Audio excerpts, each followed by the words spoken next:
What's the Church of Scientology so afraid of? This is SPTV. Welcome, everybody. I'm joined today by Natalie Webster. How's it going, Natalie? Fabulous.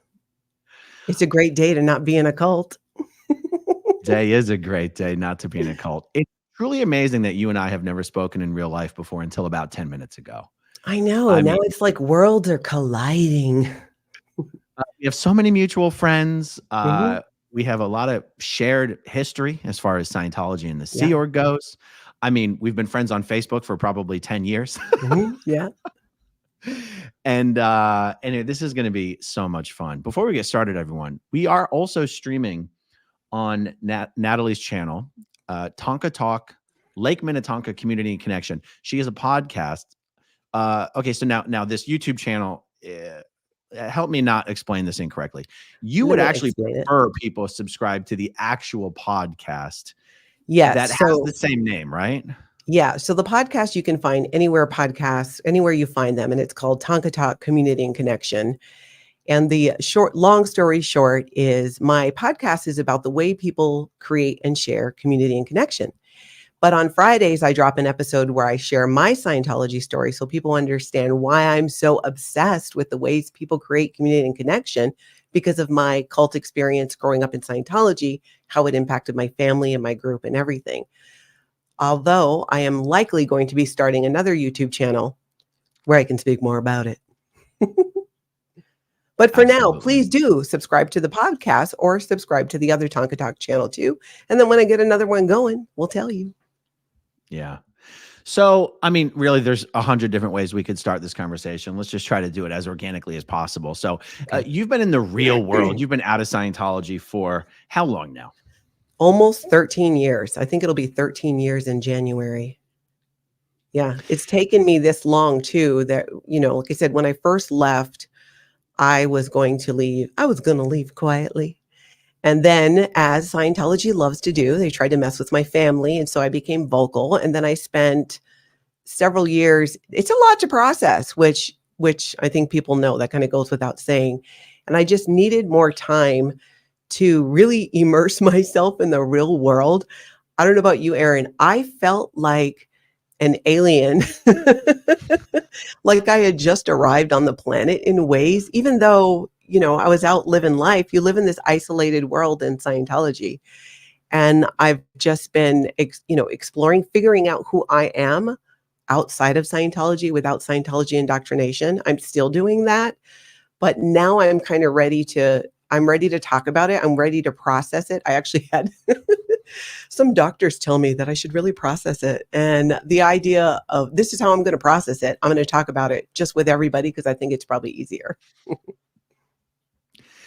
One of the things that I want to discuss as much as possible in a whole bunch of conversations in the future is going from the Scientology world, the Scientology way of thinking of right and wrong, the Scientology sense of morality, which is strangely puritanical for an organization that doesn't really think of itself as being religious, and leaving Scientology and no longer believing in the construct and the bullshit and the reactive mind and all this stuff, but still kind of being married to this Scientology aspect of or Scientology idea of morality, and how hard it is to get rid of the concepts of what L. Ron Hubbard, or the Sea Org thought was right and wrong.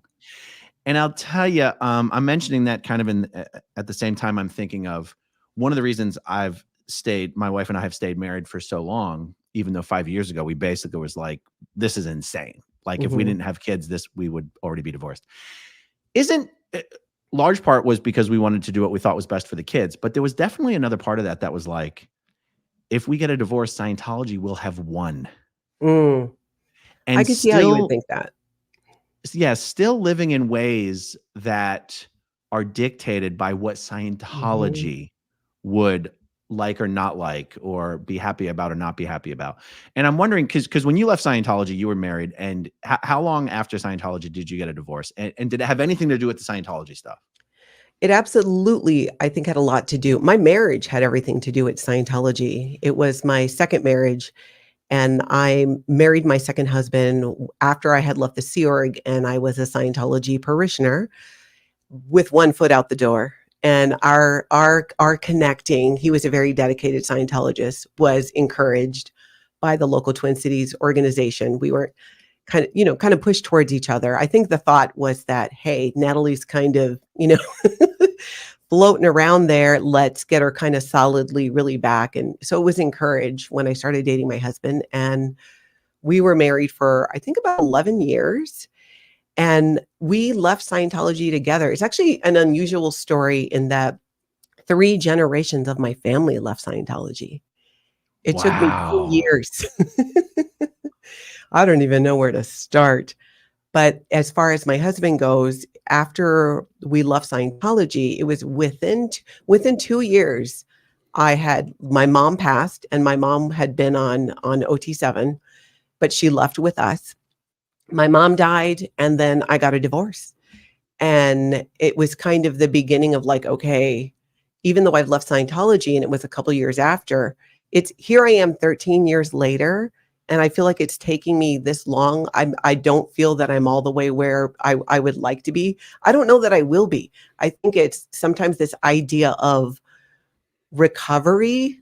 It's to me, it's like when you lose someone, when you lose someone and they die, like my mom, you get kind of more used to not having her around, but you still think about her. There's still effects.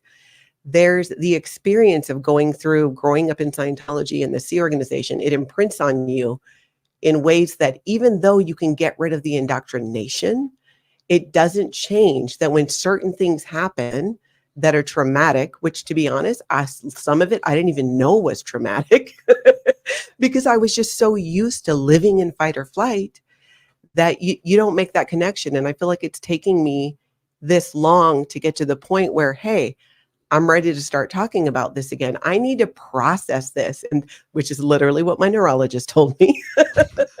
You need to process it. And I'm like, well, there's different ways you can do that. But for me, I have a background in podcasting and I had worked in radio for a while, and I love sharing people's stories. And I think to do that, I have to share mine.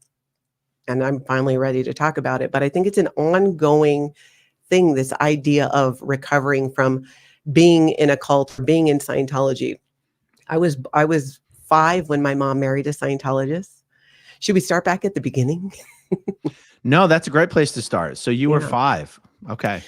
I was 5. I was born and raised in Hawaii. I grew up on Oahu. And my mom left my dad, and she went off to make a better life for us, is what she said. And she met and married a Scientologist. And it was kind of crazy because my mom at the time was working as an exotic dancer and met a Scientologist. And his name was Brian, and he also happened to be a paraplegic. And you know what? I'm not 100% sure if they met in the actual strip club. I think that's how the story went. I wish I'd asked my mom before she passed exactly. Because I'm like, did they meet in the strip club? Because I mean, it just sounds like some kind of movie, my stripper mom, my paraplegic. Handicapped Scientologists are pretty rare because Scientology doesn't really look look kindly upon the disabled. Yes. Brian had gotten into a car accident when he was in his 20s due to a drunk driver. It wasn't him. He was a passenger in the car. And as a result, he was paralyzed. But he taught himself to draw. He taught himself to sculpt, and he became an incredible wood carver in Hawaii, and he was known as the wood carver. My mom meets him, and my mom's coming out of, this. My mom was a teenage bride and was pregnant with me when she was 17 in school in Hawaii.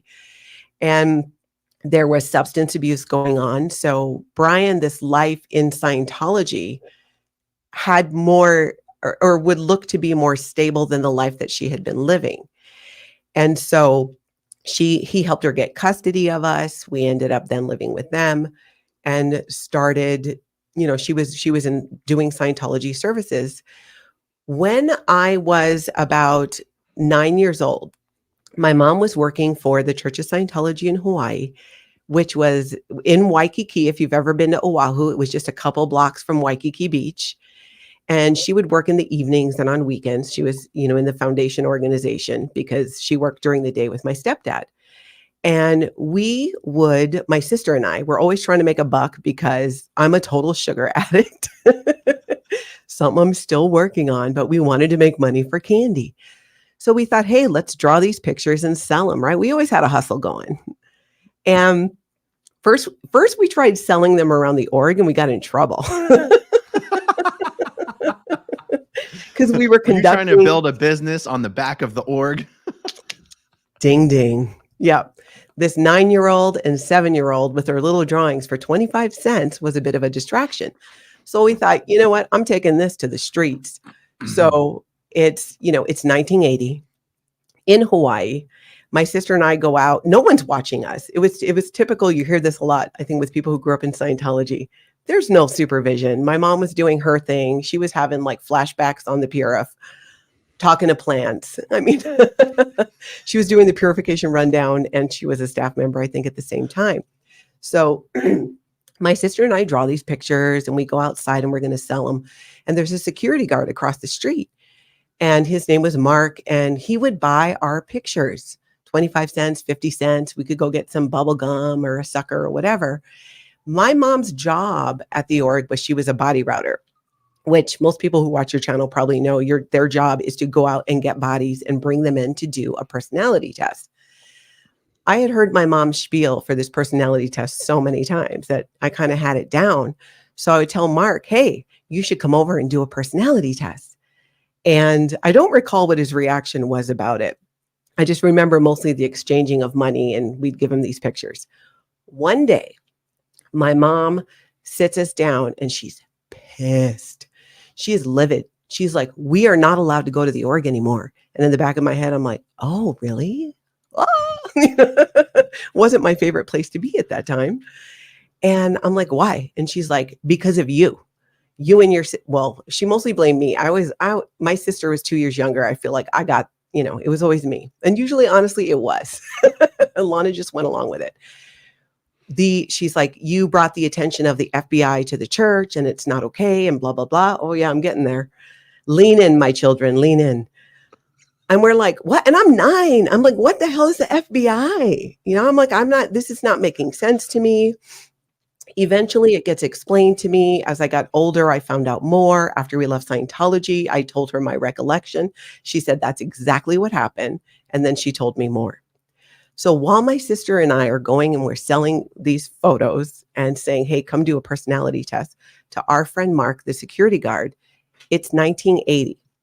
Mark turns out to be Mark David Chapman. And weeks later, he flew to New York and he shot and he killed John Lennon. Right? I know.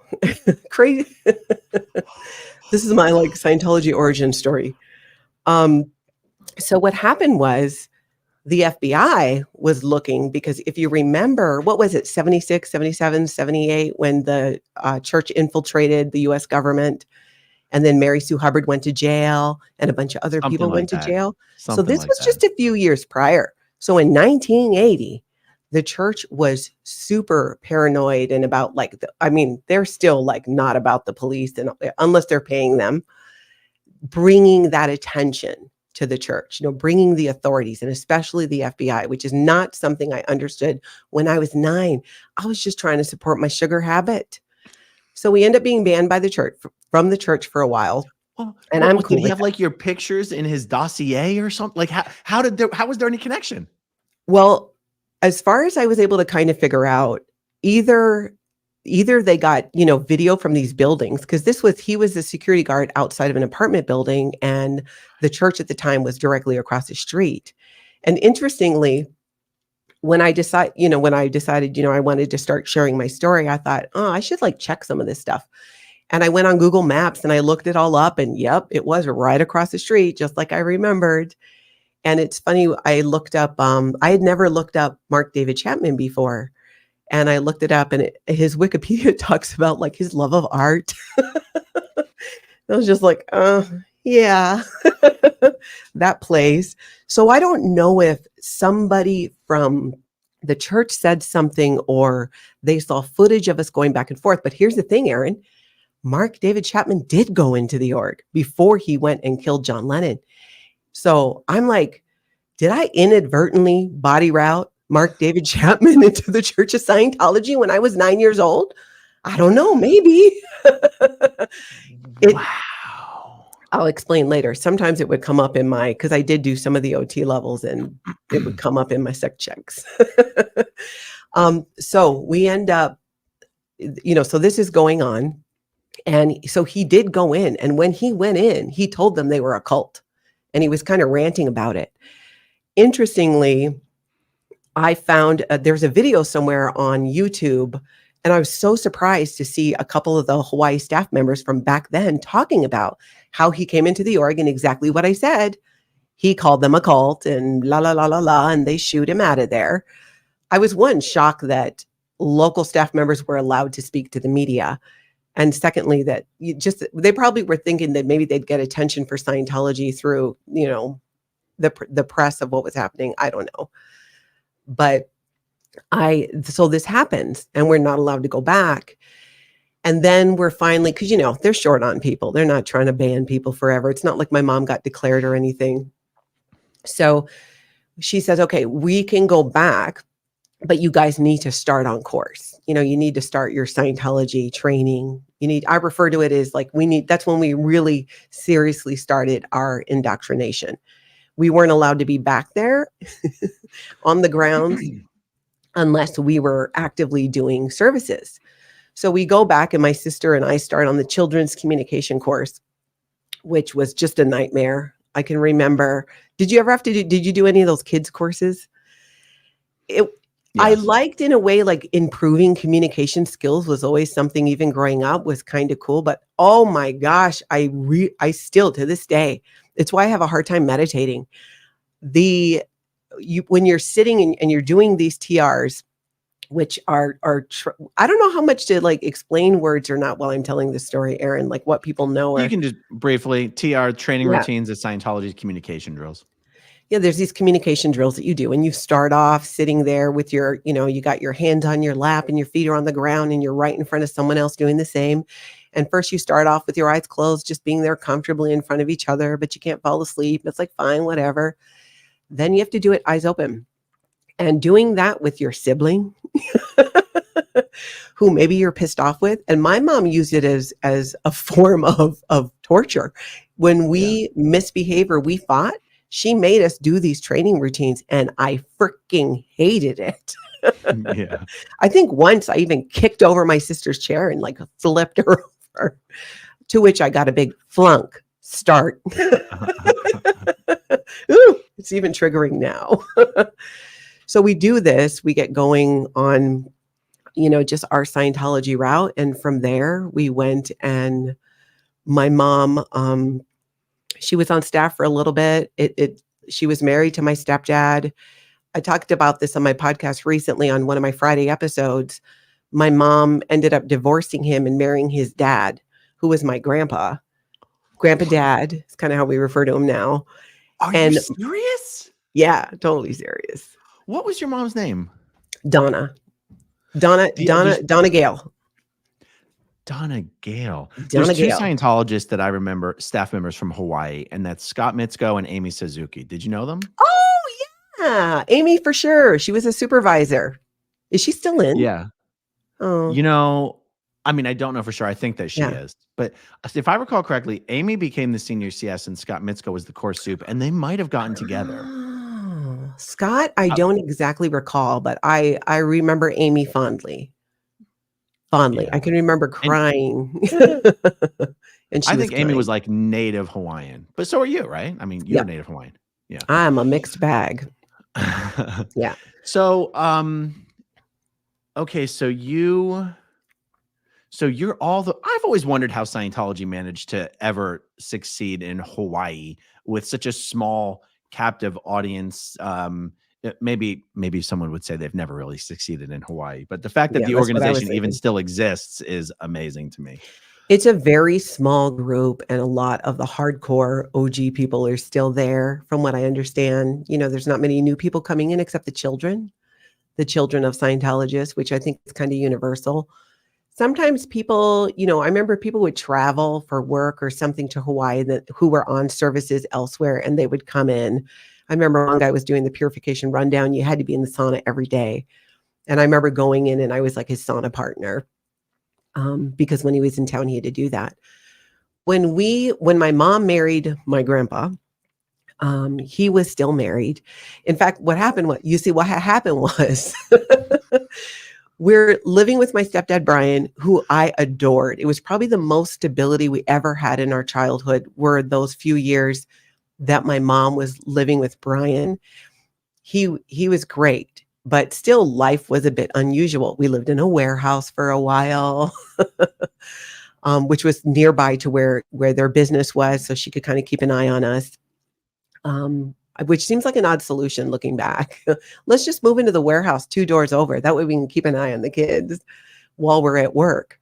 So we move in with I'm thinking we're moving in with the only grandparents I'd known, because after my parents split, I didn't have any contact with my biological dad or that side of the family for, I think we went like over a decade. And so these were the only grandparents that I knew. So we move into the house, and one day my mom's like, "Hey, I'm gonna, we're gonna get married." So my grandpa's his name was Dick.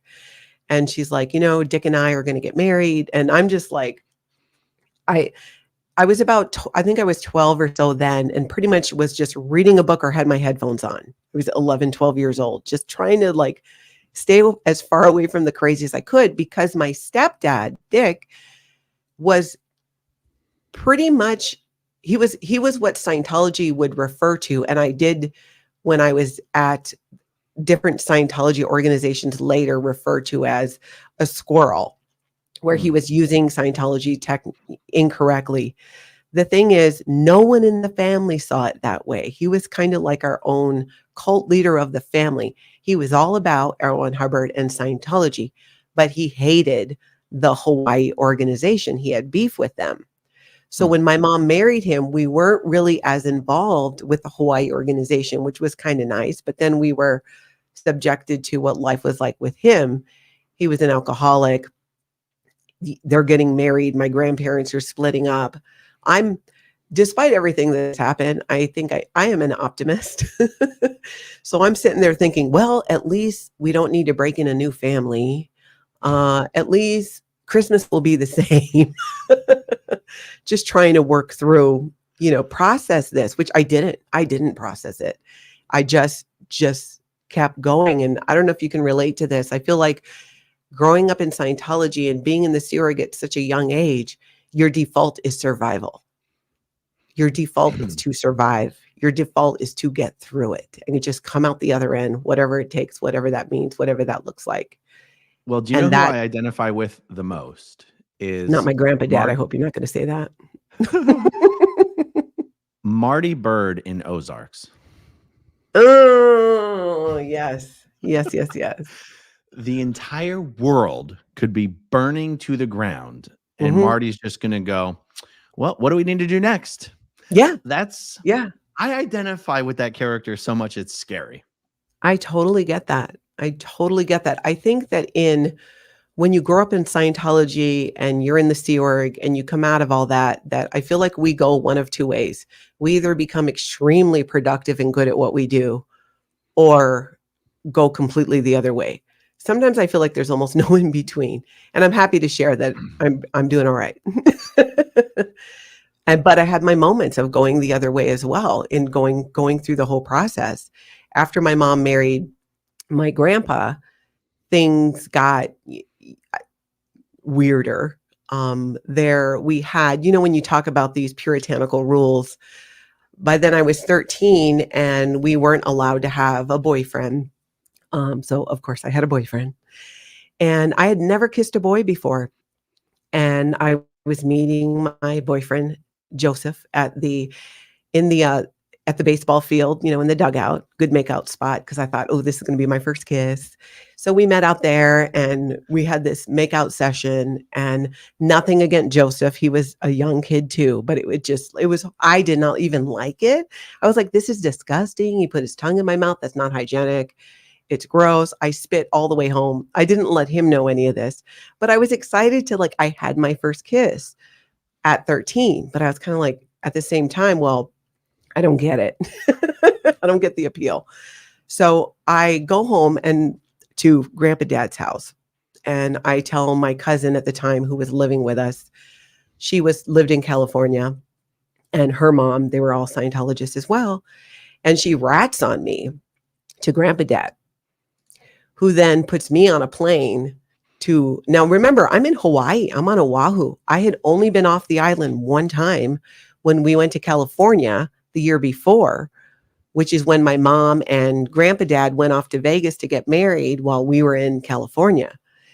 And then we went to Disneyland, and it was pretty much the only family vacation we ever took. But in hindsight, I'm like, I could totally see how they were trying to distract us from the fact that they're getting married, and this is bizarre. And it was like being in the Sea Org. You're seeing this train wreck, bizarre thing going on, but no one's saying anything about it.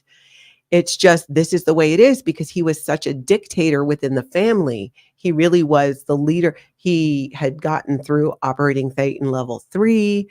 So he was the opinion leader in the family when it came to Scientology. Everybody who worked for him was part of the family, and also Scientologists, but they didn't really always go to the org. They were getting all their information from him. So I get sent off to Moses Lake, Washington, if you've ever been. And I'm this little Hawaiian girl with my plastic jelly bean shoes in the middle of winter. I get off I don't know why nobody was like, hey, here's a jacket. Hey, here's some shoes. It's going to be different when you get there. I was sent to go live with my mom's sister, who was not a Scientologist, and she had twin daughters who were a week younger than I was, and live with them to see how other people lived, is what I was told. It was really, I was being treated like, for some reason, I was ungrateful. And I'm like, wait. In hindsight, in looking at the time, I was like, fine, get me out of here. I would love to get out of here. But looking back, I think it was really more about, I think that Grandpa Dad knew that I, was kind of like, this is weird. This is not okay. I didn't directly challenge him, but I felt like it was really more about getting me out of the way for a little while. And I was there for 3 months, banished for 3 months to the freezing cold in the middle of nowhere, and was finally allowed to come back. And then when I came back, it was they had moved because, he had divorced my grandma, married my mom. So we had all moved into a different house. And from there, I think I was 13 by then. And I came back, and I knew that if I was going to be allowed back and be allowed to be there, that I just needed to kind of play the ass kissing game and just go along the best I could, put my head down and survive. And I started hanging out with the son of she was the executive director for the organization in Hawaii, and he was my age. His name was Bruce Perry, which a lot of you probably might know him because he went on to be what was he? I think he was the COCLO UK. He ended up all the way out there and left the Sea Org way later. So Bruce and I are hanging out. We're 13. We're just best friends. And he was more the Scientologist. I was kind of just this kind of pissed off 13, but just trying to go along with this. Everything's fine. This is completely normal. Going to school. My mom started kind of drifting back to the local Scientology org wanting to go, which created an issue with Grandpa Dad, who had beef with them. So that's kind of how I ended up being on staff for the church in Hawaii. You can legally drop out of school in Hawaii when you're 16. And as I kind of got pulled back in and hanging out with Bruce, he ended up recruiting me to be his replacement so he could go into the Sea Org in Los Angeles, which bummed me out because he was like my friend. And so he ended up going into the Sea Org, and I was to replace him. So I dropped out of school when I was 15 because when the next school year started, I would have been 16. So I dropped out of school with my mom's blessing, because there's nothing more important than serving the church and serving L. Ron Hubbard. It's like joining the priesthood or becoming a nun. It's something that your parents would be proud of for the most part. There's no value put on education, as you know, outside of Scientology. So it was not even anything that I had to beg to do. Hey, I want to drop out to join staff. And you got any questions so far? I feel like I'm just going on and on here. No, I mean, you're really good at telling this story and what happened to you. Okay, jump in anytime. I'm really curious to know how you made the jump from Scientology in Hawaii to Scientology mainland.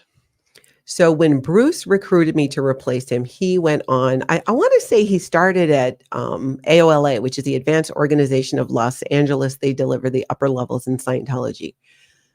So then I went to replace him and then got pulled into one of those training programs. Oh, we need to send somebody to be, back then it was the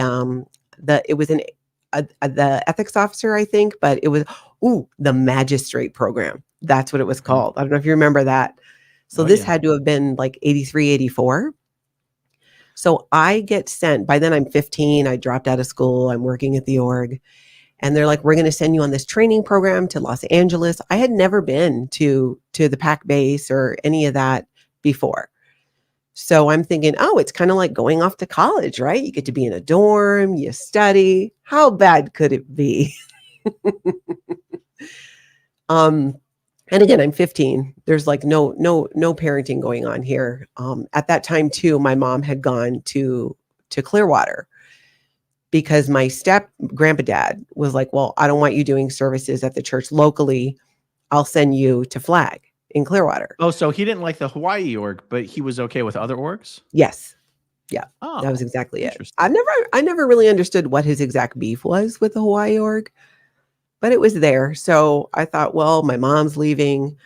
I'll go do this. And I knew too, because I was going to be on staff at the org, that I couldn't live with him anyways.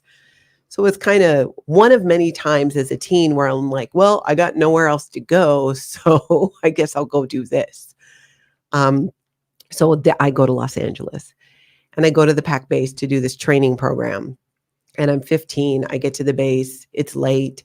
I get taken up to my room. And so far, I'm still kind of like a little bit excited, like this is going to be like a college experience. It was not.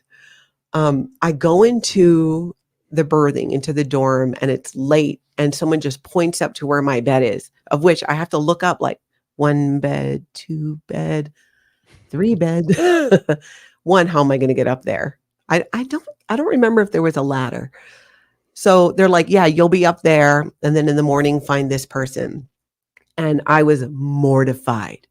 It was gross. It was dirty. There was no bedding. I think maybe there was a blanket.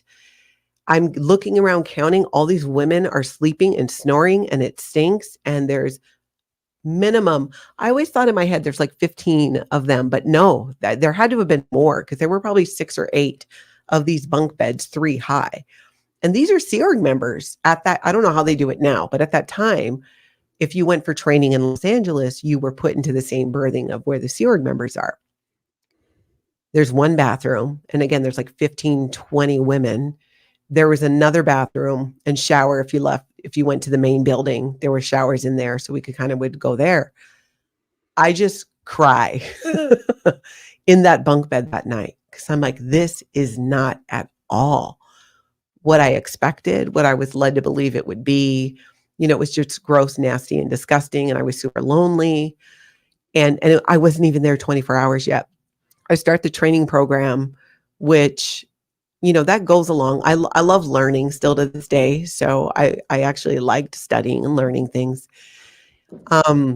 But I'm doing what's called this magistrate program, which is to train me to be an ethics officer in Scientology, which is a person who handles people's ethics. And in Scientology, it doesn't matter what your age is. So forget the fact that I'm 15. As part of my training, I'm still sitting there across the table from some dude in his 30s, having to handle him on the fact that he's masturbating because it came up in a session and he shouldn't have been doing that, because we're all on course and we're all training and you're getting auditing and all that stuff. And I'm sure I'm not the first person to talk about the weird obsession with not masturbating in Scientology. Yeah. And it's funny, on my channel, I've spoken a lot about this idea of kids being trained as auditors, but I haven't spoken as much about kids being made into ethics officers. Yeah. And even my teenage stepsister, teenager at the time, went to flag for this magistrate training and fired back as an ethics officer for the entire Philadelphia org, the only org in all of Pennsylvania and New Jersey. And she's expected to handle the ethics, which always includes sexual stuff, of every Scientologist there. It's really disturbing. Yeah, it is. And to go through, we talked about the training routines that you do. You're sitting there with your eyes open then. And as you get out of the kid stage and you're doing the real courses, you're doing it for 2 hours at a shot. And if you blink too much or you twitch or you itch or you yawn or whatever, fart, I bet they'd flunk you for it. I never did while doing them, so I don't know what actually would happen, but I bet it would be flunk, start. It depends on if you lean to the side or not. If you stayed perfectly still, pass it off as if it's someone else's. So in doing this training, I was doing, the major level training courses. So you're doing this for 2 hours. And then you're going over and you're doing bull baiting, which is basically to flatten any buttons that you might have. And by doing it, the coach, the person, I'm the student, and the coach can say anything to me, just can't touch me. And knowing that, I'm going into the training program as a magistrate, I mean, it was just like I had no idea about a lot of this sexual stuff. I was still a virgin. Remember, I had just kissed a boy and got sent out of the state. And the things that would come up, it was like, and then at the same time, you're in Scientology, you're not supposed to have any misunderstood words. And having to clarify, or at least later, because you don't want to have a misunderstood word somebody used even while they're doing that, was just, some of it you couldn't, because where are you going to look it up? A lot of it was slang. And to get me to where they referred to it as being flat on something. You don't have any buttons. If they push the button, you will have no reaction to it. And that, I believe, that type of indoctrination, that's something I would say probably one of the biggest things I've worked to undo is to develop buttons again. Because I lack boundaries. I'm an oversharer. I might not be uncomfortable talking about something, but sometimes I will not realize that the person I'm talking to might be uncomfortable about it because I don't have a button on it. It just really messes with your head and these lines of what is appropriate. And it layers one on top of the other every time you do it and you go through it and you get these buttons flattened to where you realize, and again, remember, we're teenagers. So it's those formative years where you're figuring out who you are, you're figuring out, what your boundaries are. And you're in this situation where you're being trained to, in essence, tolerate the most disgusting, vile things being said to you and not react to it. And you start learning, at least this was you tell me, Aaron, this was my takeaway from it, was like, you start learning that you really shouldn't, you just don't react to almost anything. You don't have an appropriate reaction. And that still today, sometimes I joke with my partner, I've been with him for about 10 years now. He's never been in Scientology. And my Scientology is showing, my Seorg is showing. I will lack a reaction or respond in a way that's totally inappropriate, even though I've done a lot of work on learning compassion and empathy. And it's part of what I do with the podcast and sharing community and sharing connection, because I'm amazed at all the good that's out there in the world. There are so many good people. And that's something that when we talk about going through these experiences and how they impact you growing up, I think it's important for people to understand, whether you're in or you've never been in, that I think each of us deal with it our own way. we heal and we figure out who we are, and we evolve in ways in a different way. And one of my biggest realizations in leaving and being far enough away is that I need to let people heal or respond in their way. And it's okay, because I can have what I believe to be true, what I hold to be true, or my viewpoint, and you can have yours. And if it's different, that's okay, because I have mine and you have yours, and both can exist at the same time. You know, there's something you just said that I think made something click for me as to why I feel I get defensive at the idea that people will throw out there of, where are you at on your road to recovery? Mm. And every time I hear that, I can't help but, at least in my mind, get extremely defensive, if not a little angry. And here's what you said. Okay. In Scientology, the whole paradigm is, there's something wrong with you, we're going to make you better. Yeah. Or you just said, you get to the point where you learn not to react. And I was about to say to you, yes, it's a virtue. That's considered the right way to be. The right way to be is that you will not react to anything anyone says or does. And that's considered the right way to be. Yeah. And if you are someone who does react, that's the wrong way to be. And in order to even have this conversation, it's predicated on the idea that there is a right way to be. Yeah. And the idea that there's a normal that people should aspire to. There's a baseline that if you're above it, you're great. And if you're below it, there's something wrong with you. Yeah. That's an idea I kind of wholesale reject. I mean, I understand. I'm speaking in generalities here, but okay. So now let's take the flip side. You leave Scientology. I leave any Scientology. high control group. Well, no. Well, I'm saying, so you have the flip side of it, where now you leave and people go, oh, there's things about you now that are wrong because you were in Scientology, and you need to work to recover and improve those things. And I go, first of all, what a holier than thou way of thinking.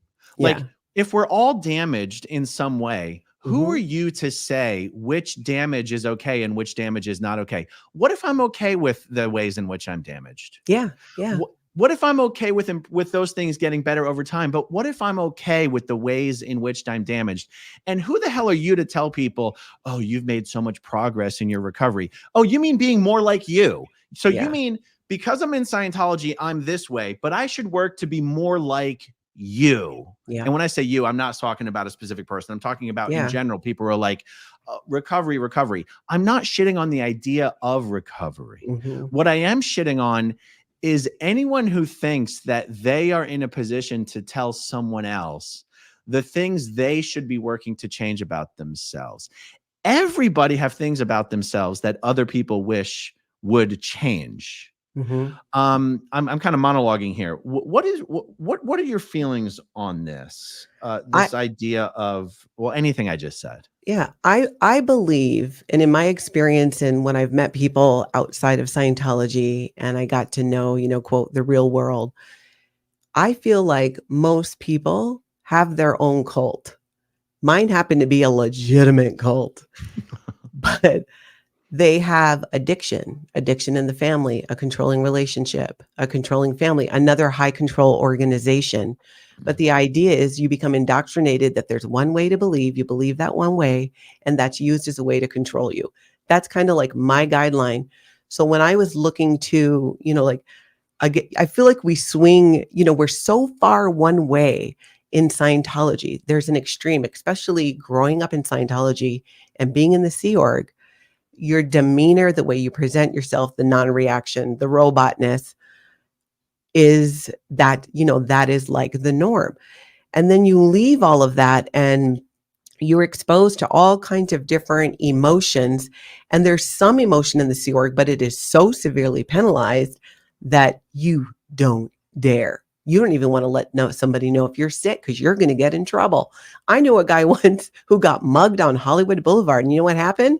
He got COMEV'd, which is a committee of evidence, which is like this justice action taking on you that you pulled this in. They have a very twisted. It's kind of like a court martial, sort of. Yeah, exactly. Yeah. So in coming out or leaving Scientology and figuring these things out, you're right. there's really no, my biggest realization about it is there's no one way. There's no one way to think. There's no one way to act. I am nobody's shining example of anything. The only thing I will cop to is being a really good cautionary tale for a few things, but I'm just trying to do my own thing too and figure it out. And it's taken me a long time, not just post Scientology, but I've met many, many people that that have become friends, and I've looked at their struggles, and interestingly, they're similar, and they were never in a cult, but struggling with this idea of identity. And you know what I really think it is, Aaron? It's judgment. It's judgment. It's human nature to judge the crap out of each other, to judge each other on these actions. And when you're judging, you're pretty much saying like, well, I don't do that. You know what I came to learn? Most people are freaks. And fine, power to you. Fly your freak flag, whatever. But what ends up happening is I feel like a lot of times in society, we just kind of do what we did in Scientology. It's an extreme. It is next level. You are this virtuous. And to be honest, like I didn't do much in my teen years. You know, most of us, it's like you get in so much trouble for it that it's just hardly worth it. I didn't do drugs. I didn't try marijuana until I was like 40. It's just, there's just a lot that you don't do. And then you leave and then you go crazy for a little while. But it's this idea of, for me, it was letting go of judgment. It's whether you're in Scientology or you're out of Scientology, the magic, you do you and let other people do them. And if they don't agree with you or they have this opinion about you, everybody has one, right? Just like assholes. Everybody has one. Everybody's going to have an opinion. And I think when we can be okay with who we are and our flaws, and I know when I mess up, I know when I say something that, you know, afterwards I'm like, okay, that was probably inappropriate. I don't always know, but I'm learning. I walked into a meeting the other day. This is the kind of stuff that's still like, I'm like, read the room, Natalie, read the room. And I have this, you know, tendinitis going on, and they're like, what happened? And I just immediately blurt out, oh, I have a chronic masturbation problem. And which for the record, I do not, but there would be nothing wrong with it if I did. But that's the thing where you don't have a button on it. You don't have a button on it. It was my poor coworkers who I work with. It's like when you don't have a filter, and it's probably what made me good in radio because I had no filter. My coworkers, I would talk about this butt rash that I had. I didn't know it was inappropriate for the workplace because even though I'd been out for 13 years, I pretty much had been self-employed. I didn't really work with a bunch of other people and like I do now. So I'm still always learning. And you know what? They still love me. They laugh. They're okay with it. It's like they accept me. I accept them. And I think leaving and coming out of whatever high control, whatever your personal cult is, Scientology or whatever, letting go of the judgment, it's an exercise. It's like it's something I constantly have to work on because I fall right back into that too. But the freedom in that is that you realize like it's okay if somebody thinks that I'm this or I'm that and I don't feel that I am. That's okay. Because it doesn't change. I'm over here like living my best life. You know, I'm working through my own stuff and they are too. They are too. And I try to remember that with a lot of ex-Scientologists too. Everybody's working through their own stuff and they're going to do it in different ways. And we are just broken ass pieces. Even people never in Scientology figuring it out. Yeah. It's interesting. I'll even go so far as to say I've been specifically asked by some people if I could do a chat with them about the subject of recovering after leaving Scientology, and my answer has been nope.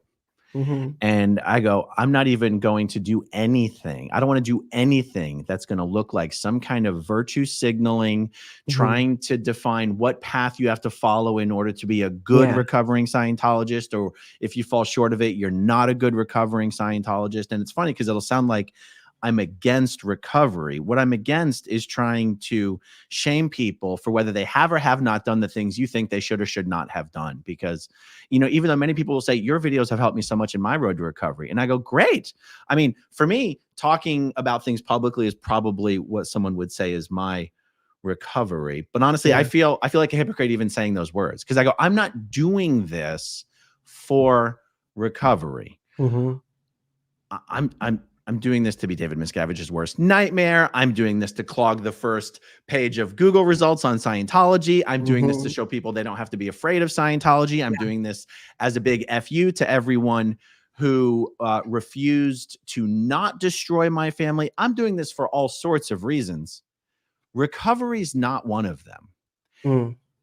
And yet, I'm not against recovery, because you go, but what is recovery? Recovery is different for every single individual. And I'm like, who else had a great recipe for recovery? L. Ron Hubbard.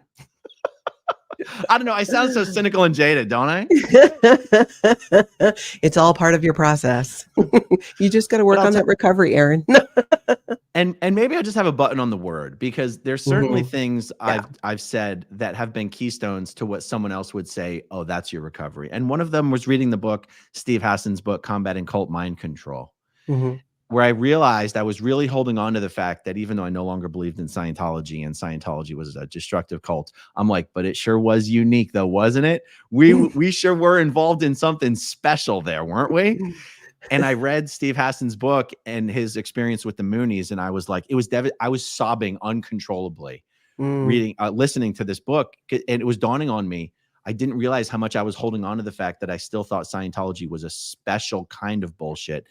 And I was having to confront the fact of like, oh my God, it was garden variety bullshit. We fell for garden variety bullshit. And it was devastating for me. And it was also, you would say it was a big step in my road to recovery, even though I don't like that word. Yeah. No, I totally get it. I think it's a huge part of, anytime you're, and like I said, for me, talking about it helps me process. That's kind of like the word I think that I use, because for me, that's how it feels. I did not know that so much of what happened to me growing up in Scientology and being in the Sea Org and being on staff, that it was traumatic. I mean, I knew I didn't like it, but it's when your entire existence, you were stuck in fight or flight, you're kept there. That's all you know. So if things start seeming kind of like almost okay or not stressful, you're like, oh my gosh, like what is this? It's for me, it's been coming out of that and realizing that I don't need to be in fight or flight. It caused a lot of issues. I mean, physically, when I talk about my neurologist, I had 5 years ago, I had gotten Lyme disease. I lost my ability to walk. I couldn't walk for a while. I lost my sense of smell. This was way pre-COVID. I had all these neurological symptoms. It was a whole thing. And I saw multiple doctors. I slowly got better and got better. And it's only been the last year, not even almost a year. It'll be a year in January where I've not needed to use a cane. And I went from doctor to doctor, and I had gotten a new primary physician, and she was fantastic. I was getting muscle spasms all up my body and my legs that were so strong that when they did blood work, they said, your spasms are so strong, they're breaking down your muscles on a cellular level. Wow. And I would get MRI after MRI because they thought maybe I was going down the MS path, but I didn't. So there was no hard wiring that they could find to explain what was happening to me.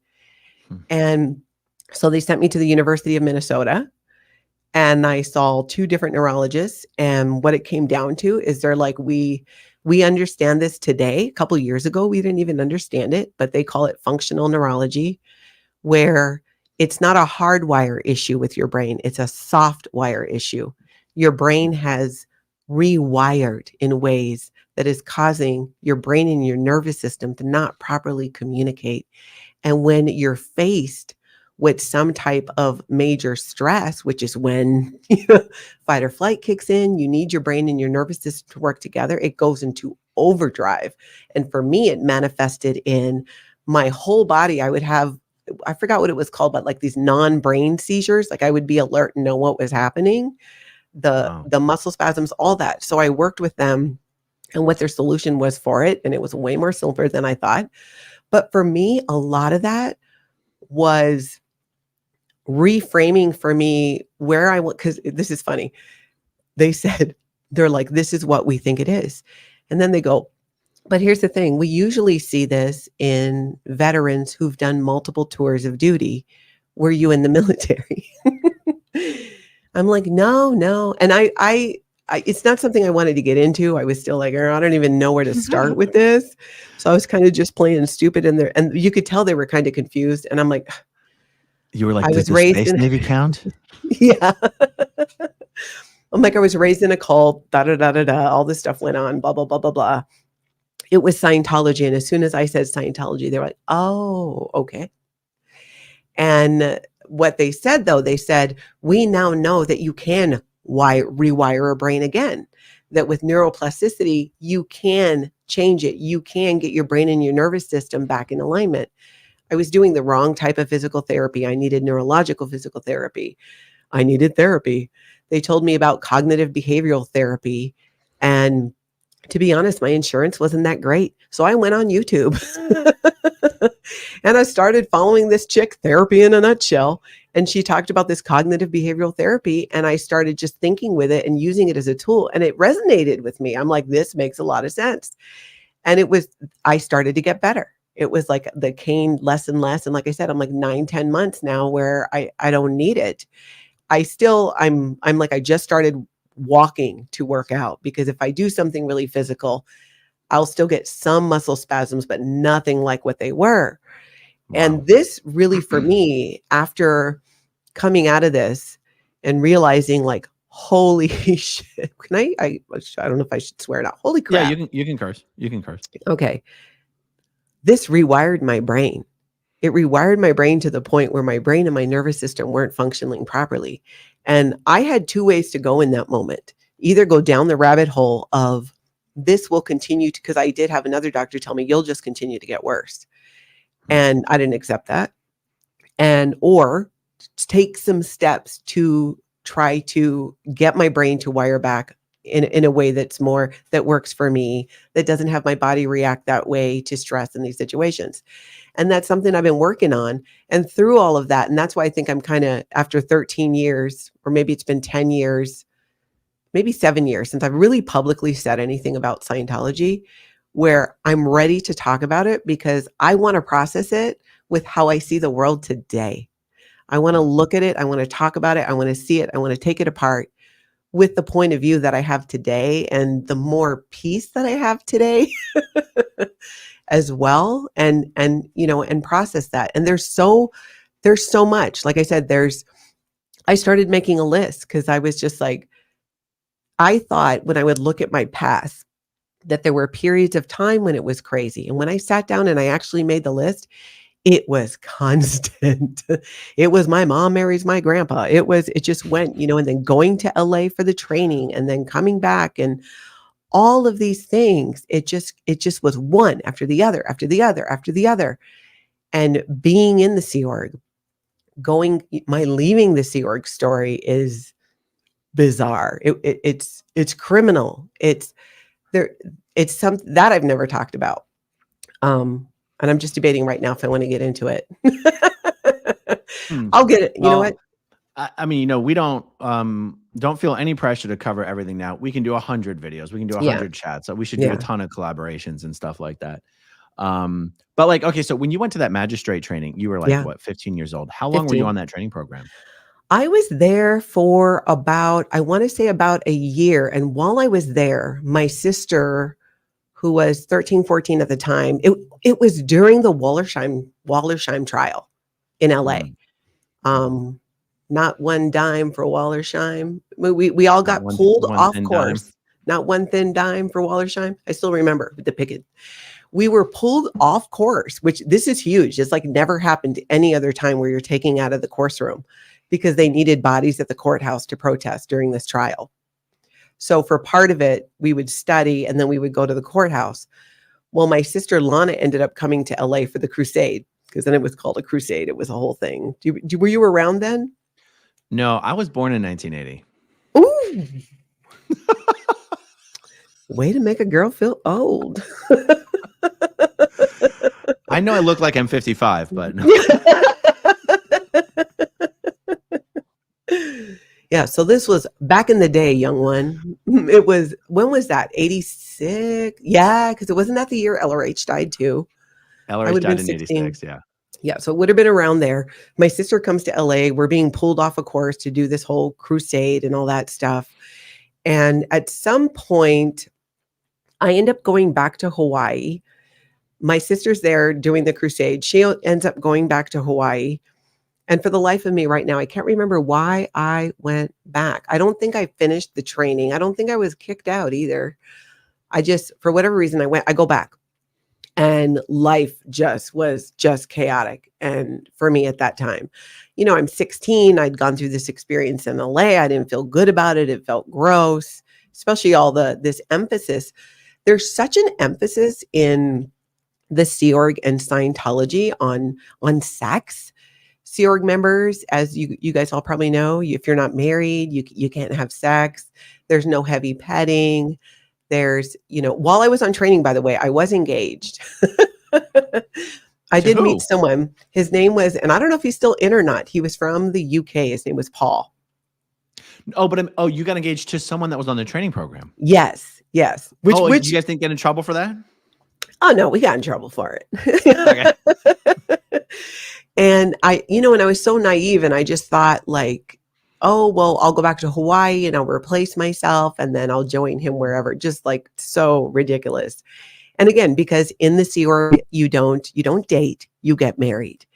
And Paul and I would sneak off here and there, which is what I ended up getting in trouble for. He got in trouble because he was a Sea Org member. I was a staff member, but he was a Sea Org member there training. Yeah. That has to be why you got sent away, though. That's probably, maybe I did get kicked out that time. Yeah. There were a few times I may have been asked to leave. So the engagement, amazing. All of these training programs end up that exact same way. People from all over the world meet and they fall in love and they do some stuff that they get kicked out for over and over and over again. It's the only way to leave. It's the only way to leave, to blow or get busted out of there. I mean, you kind of learn that at some point, and which will kind of set the tone for when I joined the Sea Org. So I go back to Hawaii, and I remember then thinking like I still was going to be with him and I was going to get myself replaced, and none of that happened. It was just, I ended up having some health issues. I had nobody. My mom was in Florida then. My sister joined the Sea Org then at 14. She was recruited by Jonathan Glassford. I don't know if any of you know him. He's now not in the Sea Org. He blew. But he was a recruiter, recruited my sister, was supposed to be her guardian. It's typical story. Oh no, they'll have a guardian. She'll be in school. None of that happened. And interestingly, on Fridays, when I share my Scientology story on Tonka Talk, my sister just started joining me. She has never spoken about this. Really? I'm 53, so she's 51 now. She actually left Scientology extremely quietly when she was maybe 19, 20. Wow. And so she just never said anything about it, so it didn't create situations with us, because my mom was a very active Scientologist. Even after I left the Sea Org, I still was. But she's starting to talk about it. And this current therapy she's actually doing, I think, is what's really helping. And so she was just sharing the story of how she, there was no guardian. She was put in the same kind of nasty ass dorm with these beds 3 high. And so I'm back in Hawaii, and it's just me. I'm living at my not grandpa dad's, because I can't be a staff member and be chilling at his place because he's got beef with the org in Hawaii. I was living with my first stepdad, Brian, for a little while. And then for a time, I actually was staying with my biological grandma. And I was just kind of floating around. There was a period where I wasn't going into the org. I was around 16. I was hanging out with some friends who were in Scientology, but they were older. So I was doing a lot of drinking, a lot of drinking. That's about all the partying I did, because I didn't do any drugs back then. Not that I'm doing a bunch of drugs now. But I ended up then becoming a nanny for a family of Scientologists, and they had some twins, and they're like, would you come be our nanny? And that kind of got me back into the fold. And at that point, I'm like, okay, I don't want to be back on staff in the org, which is where they kept wanting me to be because I had signed a contract. You signed a 2.5-year or a 5-year contract, which is mandatory, despite the fact that you are a volunteer, and that's why they don't need to pay you. So I'm like, fine, I do the nanny gig, and they pretty much recover me back into, into the org and into Scientology. And I'm just like, man, what am I going to do? Like I was living with them. Then I had someplace to live. When I was on staff, when I went back, I was like just couch surfing. I was 16, supporting myself, doing odd jobs, and then, working at the org some. So I decided, you know what? Forget this. I'm going to LA. By then my mom was there. She went from Florida to LA, and my sister was there in the Sea Org. I'm like, I'm just going to join the Sea Org. Nowhere else to go. So why not? When I was on the training program, I had to do where all my work study people at. If you were ever on the study program and your org didn't pay for your room and board, you had to do work study. So you studied in the course room, and then you spent, I don't remember if it was 5 hours or whatever, working in the dining room. Usually that was my case. So I was working in the dining room when I was training, and I was working with Pack-Based Crew, which was the estate organization. So that's who I knew in the Sea Org. And I loved those guys because they were just a bunch of misfits and pirates. Everybody in that organization was busted into it. They were somewhere else busted, and that's where you got sent. Yeah, nobody joins the Sea Org and joins Pack-Based Crew. I did. Well, I think I'm the only person to ever do it. Oh, but because you knew when you were on work study. Yeah, I was on work study. But then when I went back, I mean, I knew how the Sea Org worked. I understood that. I knew there were different organizations. I was, I could have done a lot of things, but, I was kind of like lazy. I did the work study thing when I was at Flag. I never did work study at PAC because I never trained at PAC as an out-of-org trainee. But at Flag, we did the work study. And honestly, it was kind of a nice break from all this studying to do all that working. We're working in the laundry rooms in the hotels. We're working in construction. We're moving rooms, HVAC. Anyway, it was child labor, but from our perspective, it was kind of fun. 100%. Using tools you got no business touching.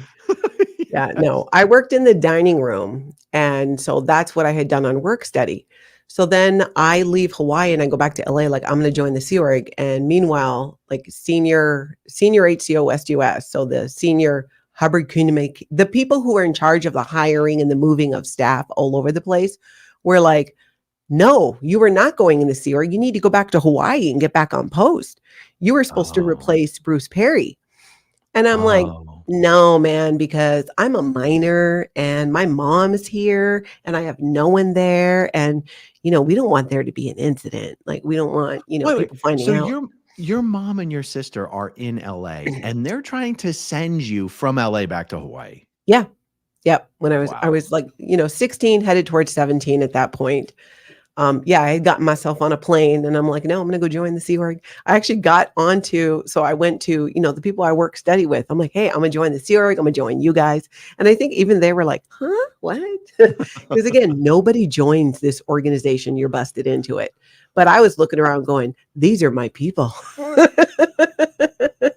And even though they were the busted people and the misfits, there was a sense of camaraderie and loyalty there, not with all of them. But with a lot of them, it was the last place I was where I felt like I actually had a group. I got promoted out of there, unfortunately, but it was the last space. Shane Woodruff was the CO back then, the commanding officer. Of the Estates Org? Yeah. He had been busted for something because now he's doing something else. Wow. Yeah. Shane Woodruff. Who are some other people you remember from that time? Well, let's see. There was Shane Woodruff. There was Paul, we called him Tattoo. He had all these tattoos. Was his last name Smith? I don't know. I don't recall exactly. But he was married to Maggie. I know Maggie's out now. Maggie Smith. Oh. I'm pretty sure. Okay. I'm pretty sure she was married to Paul. I met my first husband there, Dan Lafreniere. His brother Marty Lafreniere was there also at PBC at the Estates Org. There was after Shane, I think ended up going somewhere else. And Ian, did you see the movie Ratatouille? Like that, Yes. he always reminded me of that. Rat. Shane Woodruff was your student. So If Ian anyone takes ever over. needs evidence that Scientology really is as small as we say it is, it's Oh, just yeah. the fact that everyone you hear from knows each other. Yeah. It's 6 degrees of separation. Very, very easy. So Yeah. Shane was there. Then Ian took over for a while. And I just talked to my sister about this, and we're actually about to drop that episode tomorrow. She told me something about Ian, who was the commanding officer at the time. And what we were talking about was how inappropriate he was. He made us feel gross. We're teenage girls. My sister was even younger than me. And just the looks, the comments, the hand on you too long. And there's no one to share this with, because you're indoctrinated again to believe that if you're getting that kind of attention, you did something to pull that in. You must have some responsibility in it because you're this immortal being, even though you're in this teenage body.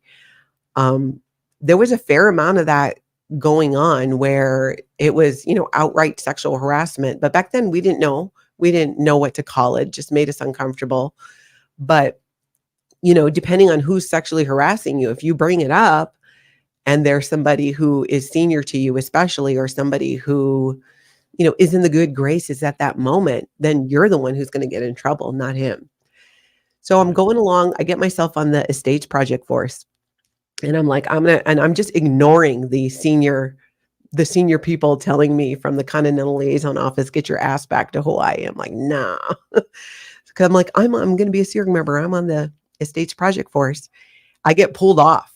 They're like, they went and got me, and we're like, she is not to be on the EPF. She needs to go back to Hawaii and replace herself.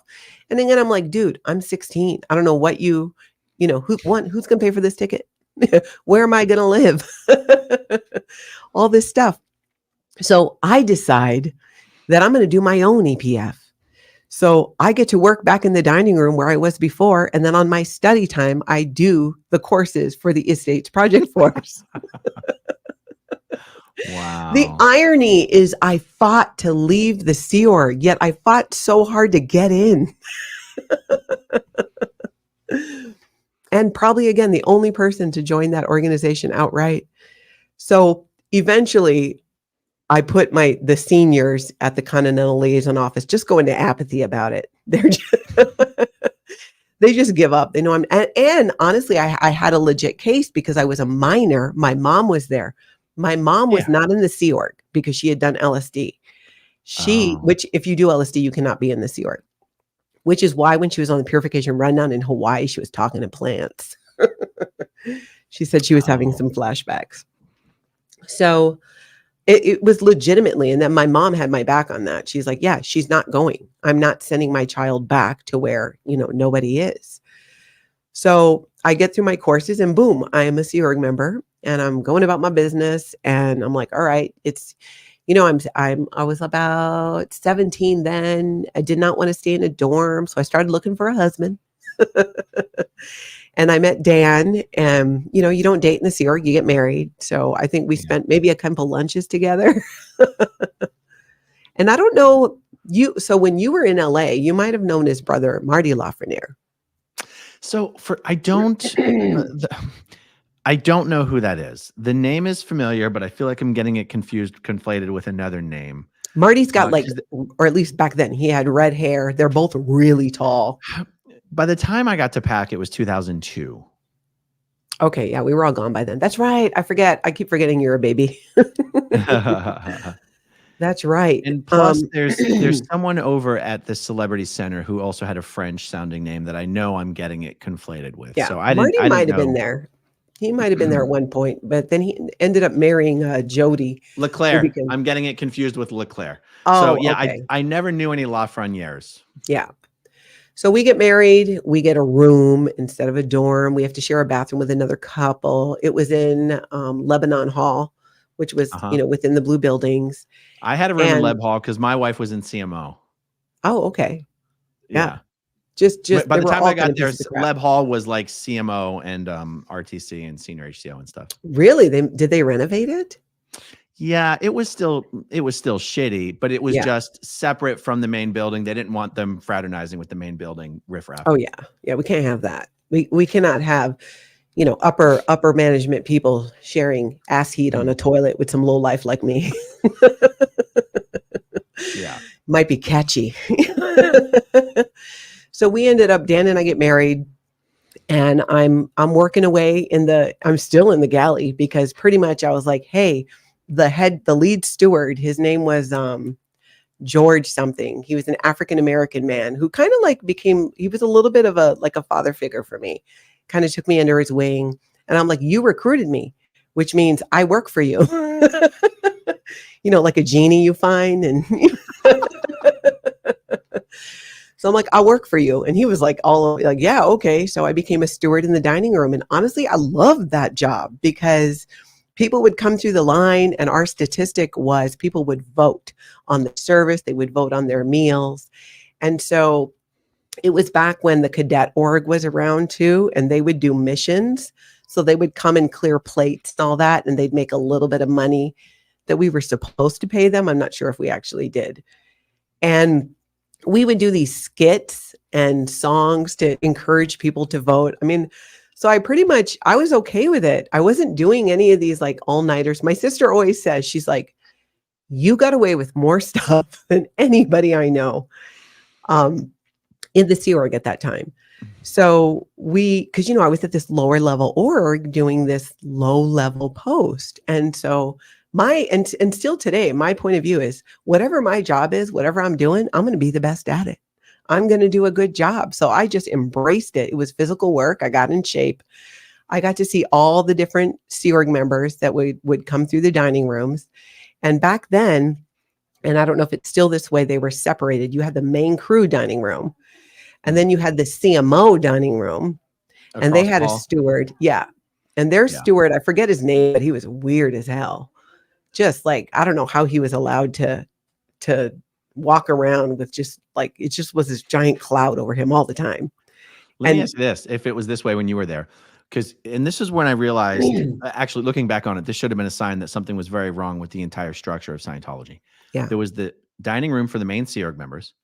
There was the separate dining room for the CMO. Yeah. And then there was an even more exclusive private dining room just for the IAS. Oh, the IAS? Yes. Oh, that's different. No, in my day, young one, it was the crew dining room, the CMO dining room. And he had like a little cooktop in there. So sometimes we would go in there and make eggs and stuff. And then there was the RTC dining room, the INT and the RTC dining room. So INT management, but like RTC specifically had kind of this space in the back. And that's where, like, when Guillaume would come and like the INT execs and the RTC execs were there, they would be in that dining room. And they were always served by my boss, George. But sometimes I would be allowed in. You weren't even allowed to be around these people if you looked or acted like some crazy psycho, or they thought you were out ethics. That's why I never understood why the CMO guy was allowed to be in there. I'm dying to know who this George guy is. If there's anyone in the live chat who knows George's last name. He's African American. He's passed. His wife's name was Sonia. And again, this was 1980. I was probably 1985 or 86 when I met George, 87 or so when I went into the Sea Org. I remember because they lived in an apartment off the base. So sometimes he would let me, because again, with my job, once I cleaned everything up in the dining room and all that, it was like I didn't have to stay so late, but I had to start so early because of breakfast. But I would go over to his apartment, and they had a little television, and I would watch television. That's where people, yes, the WDC and all the CMO would eat. You are right, Blow Drill. That is right. That is right. The Blow Drill is Dylan. People. He used to work up at CST. Do you know Dylan? Dylan Gill? Oh, his name sounds familiar. He worked at CST. Does Dylan? Well, I mean, you might have known him from Facebook for the last 10 years or whatever, but you might not have actually known him in the Sea Org. But that's. I wonder if he knows Nicole Lafreniere. She was my sister-in-law, and I think she's still at CST, or she was. No one has seen her in a really long time. Nicole How do you say Lafreniere? Lafreniere, Lafreniere, just depending on who you are. But I know she got married, so she probably has a different last name now. I'll I keep my eye always, on the live chat to see if anyone. Oh you yeah, do know her. Denise. Is she, when's the last time you saw her? Is she okay? Well, I don't know if we're going to have this conversation like this, but think about it. Worked with her for years. Yeah, I really liked Nicole. She came when Dan and I got married. She came down for the wedding. So I'm working in this dining room, and sometimes, like I said, I would be allowed to go in and serve the RTC and the WDC people and all that. But you really had to be. I remember one time when I had a junior. This one I was when you knew her ex-husband with that name. Oh, okay, cool. No, he I knew had a. your ex-husband. Oh, you knew my ex-husband. Oh, okay, Dan. I was married to Dan, and Dan's brother is Marty. And Dan's been out for years, but quietly. Not Pretty much anymore. so. Yeah, I know. Well, people know because you don't Dan mean helped me secretly. You just mean quietly. quietly. Yeah, not Okay. secretly, quietly, because he helped get our daughter out of Flag once, a few years Oh, ago. wow. I'll tell you that later. So we ended up. I'm working in the dining room. Dan and I are married at this point, and one day. Oh no, I was saying something else. I had this junior. His name was Paul. And he was another one like cloud over his head, just like this little troll of a man. And this is when later I was working at the Continental Liaison Office, and he gets on the elevator with like Norman Starkey, some other like way up there dude, and some other way up there dude. And he gets on there and he's completely what's called bad indicators. So he just looks depressed. He's just got this real negative energy. And you do not do that around the space of these people.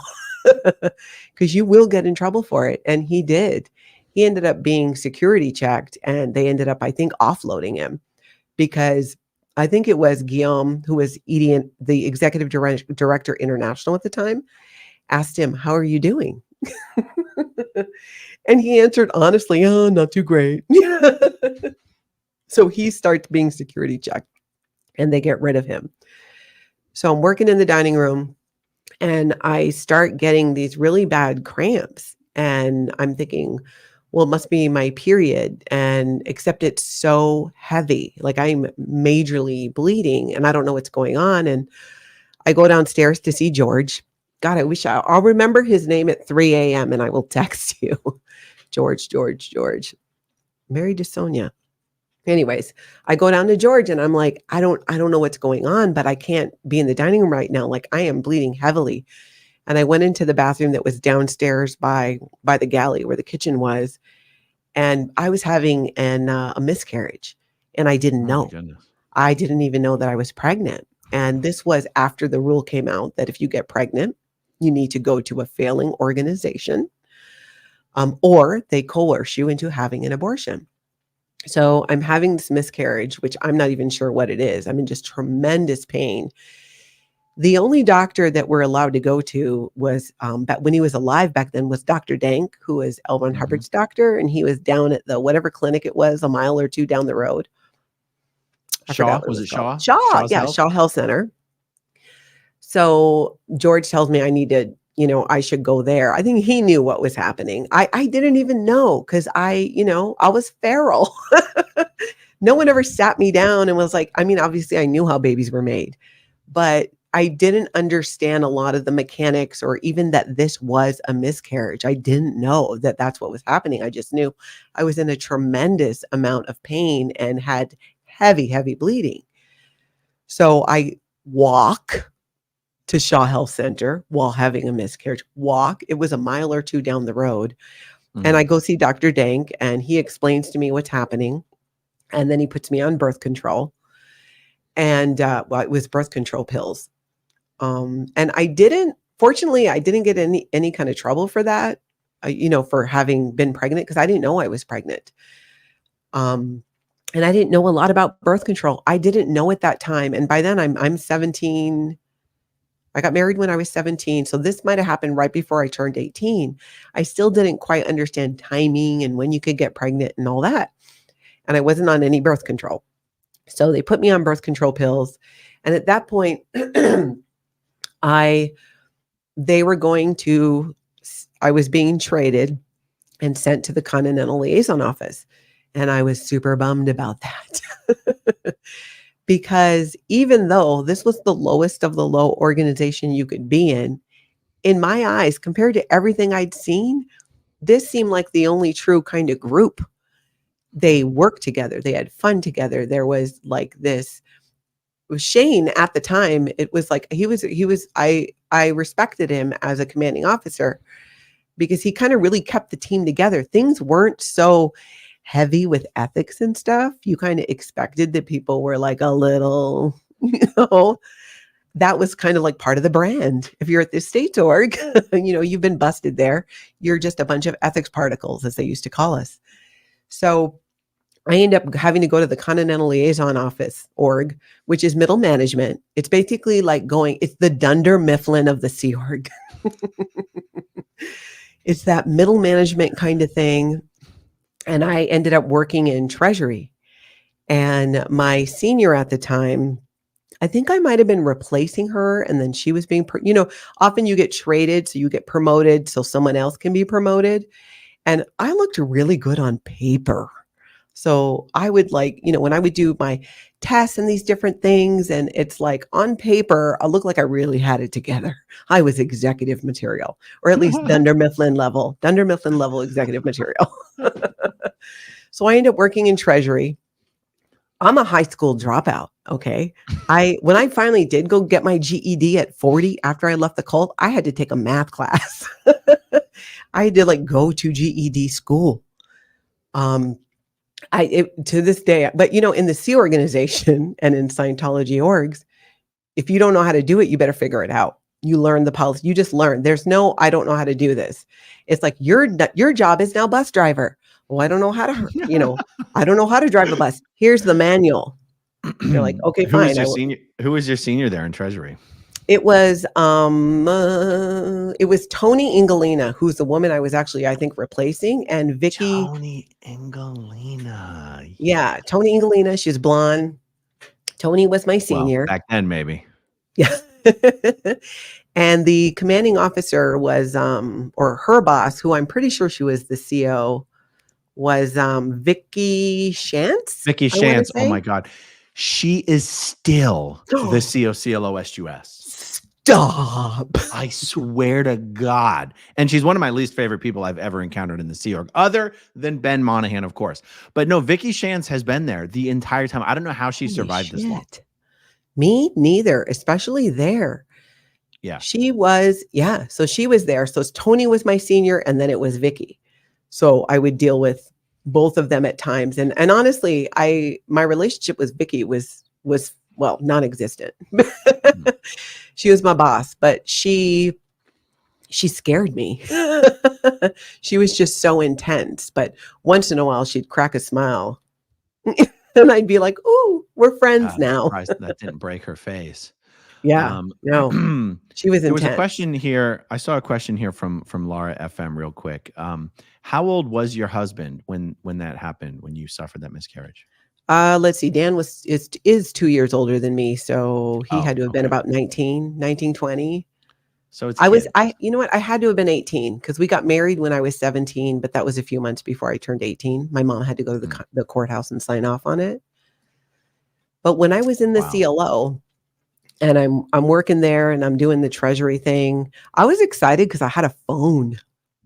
There was a phone in my office, which meant I could regularly talk to my mom, who by then because my mom wasn't in the Sea Org, she was working at the Manor Hotel. And she ended up marrying a man named Corey, also not in the Sea Org. They were like, back then, they could have non-Sea Org staff, and they kind of got paid. Back in the days of the Wild Wild West. Yeah, back in the day. So she and Corey ended up moving to Minnesota, which is where I live now. And it's where Corey, who became my my mom's fourth husband, not related to the other one. So that was kind of nice. They ended up moving to Minnesota. And so I was excited because I could talk to my mom. She would call and I would be able to talk to her on the phone. So that was kind of nice. And because I was in treasury, I had to have a phone because I would handle the creditors. Now remember, I'm 18 years old. I had never had a credit card. I had never paid a utility bill. And even then they were struggling to pay their bills. So a lot of my job was making sure the lights didn't get shut off. I think that was probably the biggest part of my job. And then managing the finances for the cadet org. So the little cadets would come in with their money because they weren't old enough to have a bank account or anything. And so we would take care of that and help keep track. That actually was a highlight of my time there, was working with the kids from the cadet org. And at the same time, it broke my heart because you'd see them going into shower when they'd cross the street from the cadet org with their towels. And they all wore these t-shirts way too big because you just wear what you get. So a lot of time it's the Way to Happiness shirts or whatever. And they'd go in there, and being in treasury and pretty much their treasury person, they would come, and I got to spend time with quite a few of them. And I enjoyed that. I loved kids. And then some people come, there's some mission or something, and they're like, we're here to find somebody to become, I think it was the LC PAC, so the L. Ron Hubbard communicator for the PAC base. It's a big job, a lot of responsibility. I saw it as a one-way ticket to the rehabilitation project force. I could see the writing on the wall. On paper, I look like I could do that job. So if you've ever been in the Sea Org where they're just like hell bent on you're going to do this job, you're not asked, by the way. You're not asked if you want to do it. That post needed to be approved by the watchdog committee. They went and did the whole thing. When I found out about it, it was being told, you were the only one who got approved. And I was like, oh shit, like this is not good, because I knew myself enough to know, man, I'm not gonna last 5 minutes. And I just was kind of like panicking, like this is, I don't want to do this. This isn't going to end well. Dan was working then. They had the audits task force going. That was like, they were doing this whole thing, right? Getting all these financial records in order. The whole thing was a nightmare. And I had gone off the birth control pills because they were giving me really bad headaches. And later on, I was like, oh, I should have just tried another brand or a different dose. I was getting massively bad headaches. So I just stopped taking it, which means we were back to just, let's see what happens. And honestly, I wanted to have children, but I wasn't. Dan and I, we did that dance where neither one of you really say it, but you're doing it. And there's a big chance that you might get pregnant. And honestly, after my miscarriage, I wanted to get pregnant. I felt like this loss, I don't know how to explain it. I just really was a little kind of obsessed with, I actually do want to have a baby. I knew I wanted to have kids, but then in the Sea Org, that rule coming out, what do you do? So I'm thinking, man, if I could get pregnant now, this would be great. And I did end up getting pregnant. And of course, you know how that goes. Some messengers come to my office and the whole thing. I was stupid. Knowing what I know now, I shouldn't have told them till I was past that 12-week point. I would have saved myself a lot of harassment and pressure. But this was new. This was my daughter was born in 1990. So it was 1989, like early 1990. The rule had been out for a few years at this point that you get sent to a failing smaller church somewhere in the boondocks. That's how it was always kind of presented to us, so that we would not want to do that. Or you were coerced to have an abortion. And at that time, I was hanging around with, oh my goodness, what's Jeff Pomerantz kid's name? Jeremy? Oh, I would never. I never knew his kids. Back then, Jeremy, and some of you who were around back in the day, you'll remember this. Jeremy was married to Jenny. They were both in the Sea Org, and Jenny was pregnant. I mean, like super pregnant. And Jenny and I got to be friends. In fact, it was Jenny who took me to a clinic to do my pregnancy test while she was massively pregnant. So, my period's late. I think I'm pregnant. Meanwhile, remember, they got me approved through Watchdog Committee to be this L. Ron Hubbard communicator for the Pacific base. And Jenny takes me to this free clinic and I do the pregnancy test and I'm pregnant. And I'm stressed but happy about it. And Jenny was happy for me, which was the only person who was. And I don't recall one thing when you're raised in Scientology and in the Sea Org, it really like, I might, pull some stuff, but I would always come clean about it because that's how you're indoctrinated to be. And really, not the worst thing either to just kind of like, come clean on stuff. But that also makes you like, sometimes you come clean on stuff you should not be talking about. So I have to tell my senior that I'm pregnant. And so I, get Tony in my office, and Tony Ingalina was married to Chris Ingalina, and they ended up moving to Seattle. And I think they now live in California, but as far as I know, they're still in. And Tony's a woman, just for the record. Tony's a woman. Yes, Tony is a woman. Chris is a dude. So I tell Tony, I'm like, I'm pregnant. And I'm like, can you tell Vicky, who's the, her senior, and who just terrifies me, even though I liked her and admired her at the same time. And Tony doesn't tell Vicky for a little while. And I find out why later. I'm like, why wouldn't you tell her right away? Like, what's the deal? Like, I want to get this going. I'm not going to go on this post, And remember, I was 18. I turned 19 while I was pregnant. So Tony doesn't tell Vicky, and I find out because guess what? Tony's pregnant. Dun, dun, dun. Oh, now Tony was still in the Sea Org when I got there. So I'm guessing I know how this story goes. Yeah. But Tony was much further along, but nobody knew. So Tony was already on her way out, was going to be sent to, ended up getting sent to Seattle, which. Oh, she had her baby? Yeah, she had her baby.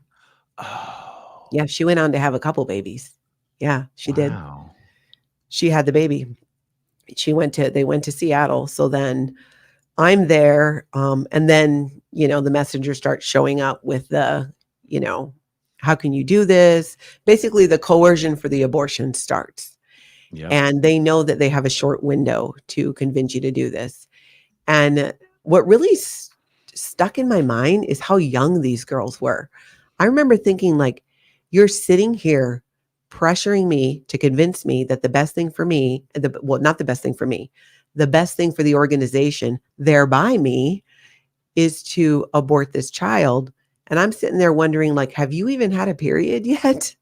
Like, you have no idea. I'm newly pregnant, but I've got the hormones going, but I'm still a kid myself. I'm only like 18, 19 years old. And I push back and I push back and I push back. And one thing, it's like, even when I would be being screamed at and all that, I just always like kind of kept my cool about it. Cause I just thought, and I was right. Later on, I learned that this is true. If you're getting this force and this anger coming at you and you meet it with anger, you got lots of anger zooming around and it builds up into this thing. But if there's nothing that's coming back from you, what's going to happen? It could just dissipate. Not only that, I'm like, you train me. This is an organization that indoctrinated me from the time I was 8 years old and trained me to be able to not react when I didn't need to. You trained me so that I wouldn't be intimidated.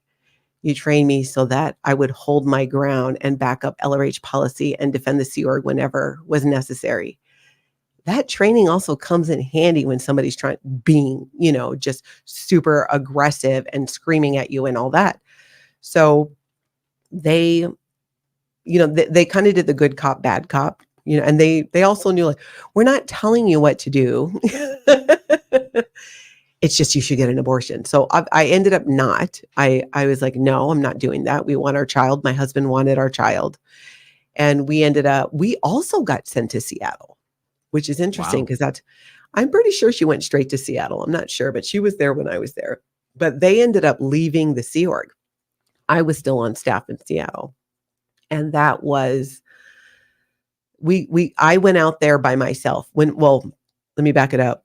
My daughter, when I was pregnant with her, I was still on post and I was told to hide the pregnancy, cover it up as much as I could, cover up with my jacket, with my uniform, you weren't allowed to, I wasn't allowed to tell anyone.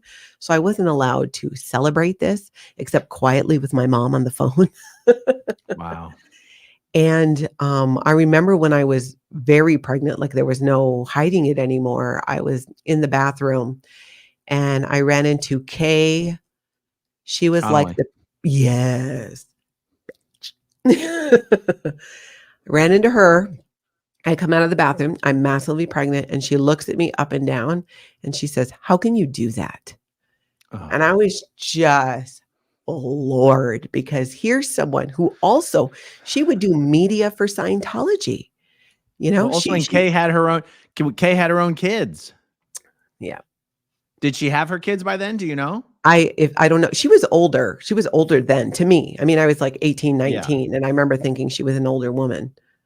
Yeah. So maybe Well, they her were grown daughter already. Trish is someone that I'm hoping to do a video with soon. She's out. Oh, her Trish, daughter's did you know? out? Oh yeah, her daughter. Yes, both of her daughters are out. Oh, wow. You know what? The name Trish Conley does sound familiar. But yeah, you're right. She was like, wasn't she like Australian or New Zealand Yes. or right? Yes. Yeah. Yeah. So that just destroys me in that moment. Because here's this woman too who I respected, who I looked up to, who, was doing media and things for the church. I thought, all the things they go out and say about we're non-denominational and like all this stuff. It just destroyed me in that moment.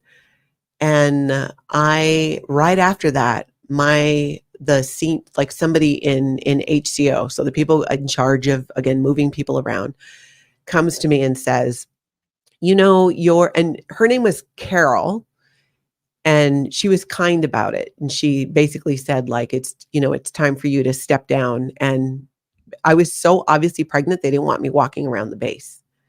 So I'm assuming that Kay said something. And because I was so pregnant, because in the Sea organization, I don't know if you know this, but pregnancy is contagious. If you see a pregnant woman, it might make you pregnant. If you talk It's funny to a though, because pregnant woman, in a way, it kind of is though, right? Because they don't want the idea spreading. I no, could get pregnant too. yeah, maybe I could do this. And honestly, I mean, they're probably onto something because all my time hanging out with Jenny Pomerantz, who was pregnant, I was like, oh, I'll be pregnant with Jenny. And I had to get what's called rollback, which is a Scientology procedure where they're trying to find out where you got that idea from. Where did you hear that? Who said it was okay? Who made it okay? And I left Jenny's name out of it. The most experienced Sea Org members know to always roll back to someone you don't like. I wasn't fast enough on my feet. So I ended up I was quarantined to my room because I was just so pregnant. My mom was in town at the time doing her OT levels, her operating thetan levels. And you would think, hey, my mom's there, I'm having a baby, that she would be there for the birth. No, she had to be auditing. She had to be auditing because that's what was best for the planet. My mom was staying at the Manor Hotel at the time. And I remember I went over there and I spent a couple nights with her because, I was off post and just about to have this baby. I was going to the Gentle Birth Center, which is in Glendale. That's where I was getting my prenatal care. And that's where I was going to have my baby. It's pretty much where pregnant Sea Org members, and I think Scientologists, went because what is her name? Tanya something. She got in massive legal trouble later. She was a midwife. And so I would go and we do like these group, I don't know, group, you're about to have a baby class. And I remember Suzette Hubbard was there. Really? Yeah. And she was married to, was it Guy? I don't remember. Was it Guy White? Well, yeah. There can't be more than one guy named Guy who's married to one of L. Ron Hubbard's descendants. Yeah. Yeah. So for those that don't know, Suzette was one of L. Ron Hubbard's daughters. And so she was in the thing and pregnant. But you can't talk about these things. I couldn't talk to her and be all like, hey, are you in the Sea Org? Are you leaving too? Like, no. These conversations don't go on. You Right. wouldn't, even if I'd go to eat, well, eventually Dan had to bring my meals they didn't even want me in the dining room because pregnancy is contagious. And so she was in this birthing class and there were some other people. So I'm at the Manor Hotel one day. I spent the night with my mom and my water breaks right on the couch in her room. And I'm like, oh my goodness. So I get over to my husband, Dan. I don't know where he was. He picks me up. We go to the Gentle Birth Center to have this baby. And it's a natural birth because in Scientology, you want to be quiet and you don't want to use drugs because it could hurt the baby. Wow. And so I had a natural birth, and thankfully it wasn't ridiculously long. It was like 3.5 hours.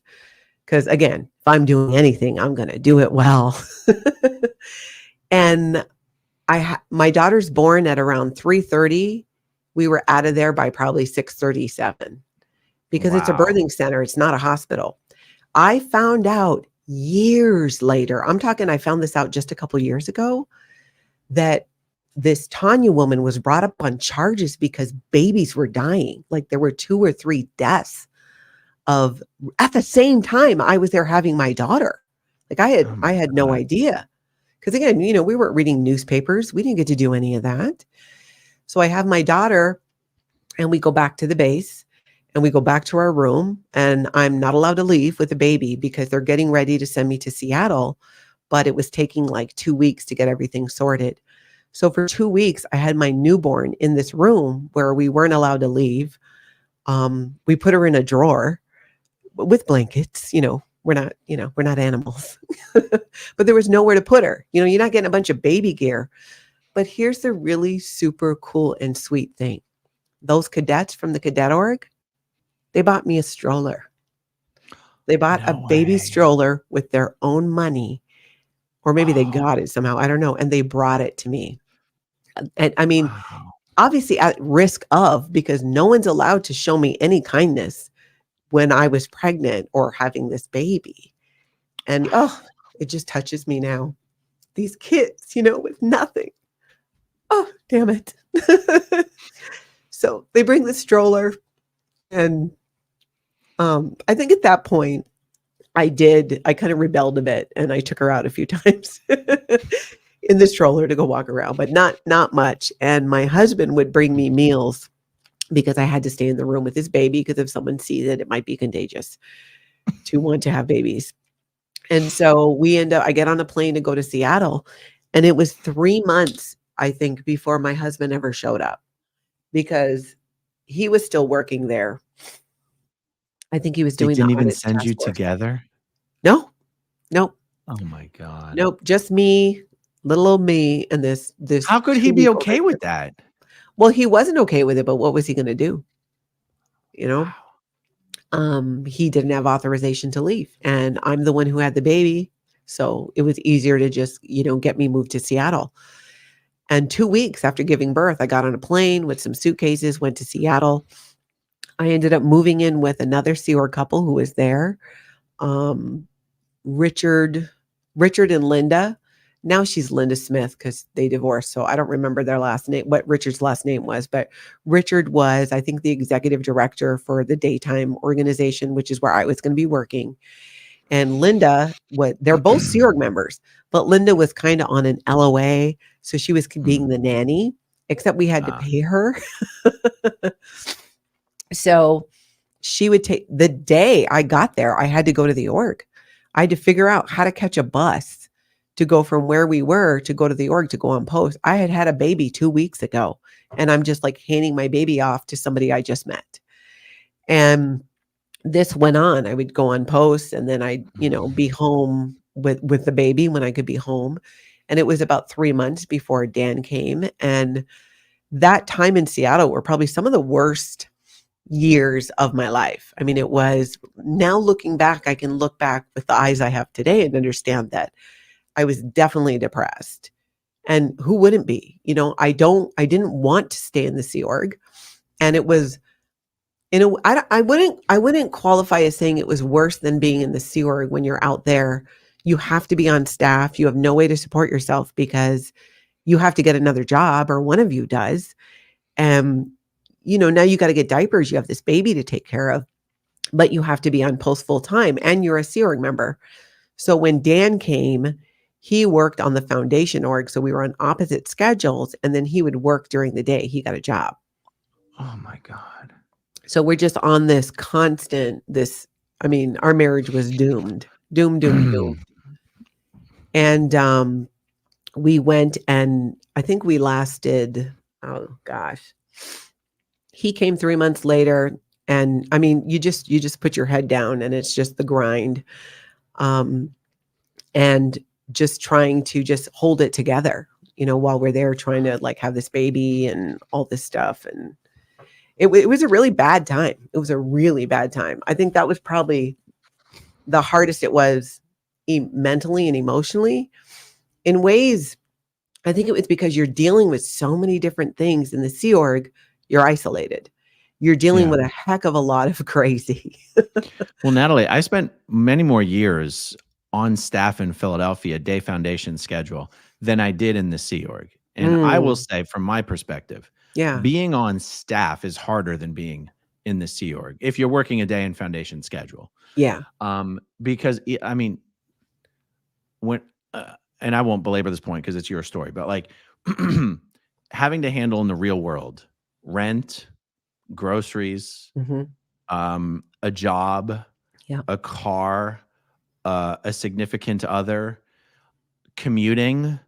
I would every day fall asleep while driving from work to the org. Literally, the rumble strips on the freeway would wake me up.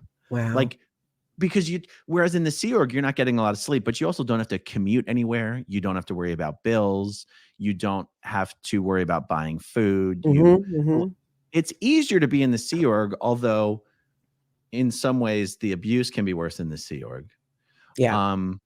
I would argue it's easier to be in the Sea Org than it is to be a staff in many cases. The other thing too about being in the Sea Org versus staff in the Sea Org, it's much stricter, right? With the rules. I knew staff members that would still go out and have fun. Not all the time. In fact, they took me out for my 21st birthday. I still remember it. It was actually a lot of fun. But in the Sea Org, it's just more regimented, and it's so you just don't have time to mess around. You don't have the time or the bandwidth for anything else but to just focus and do what you're doing.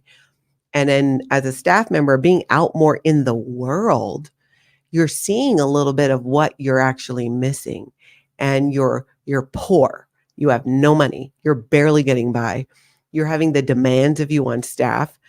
Still the Sea Org, I'll still get my balls busted by, I think I got 2-3 times I had to go back to LA. Initially I was working with the flag. It basically was like regging for flag. And what's so funny is I'd never been to flag. But the Flag World Tour? It was like a satellite office. FSC office. Yes, that's what it was. So Richard Smith at the time, that's right. He wasn't the ED at the time. That came later. He was the flag service consultant, and I was working with him. I think I remember it that way, but I know for sure I was being a flag service consultant, and they wanted to send me to Orange County to go kind of work with an apprentice under Barbara something. She was Schwartz? Well, no. Fred was at PAC. Officing Fred and Gretchen Schwartz were at PAC. Right. But Barbara, I want to say she was at Orange County org. Barbara Tompkins? No, not Barbara Tompkins. No, she had like kind of like spiky dark brown hair. I know exactly who you're talking about. Yeah. She was from the East Coast, I think. Which funny, a lot of the I think the most productive Regis were from the East Coast. The New Yorkers. So I get sent out there with Barbara to work with Barbara. So I'm living it. Finally, Dan comes to Seattle, and I get shipped to Orange County with my baby, and I'm gonna go train there and do these like events set up. I was like the advanced person for events. So Before I actually was in the Oregon, Seattle, I worked for that flag service consultant.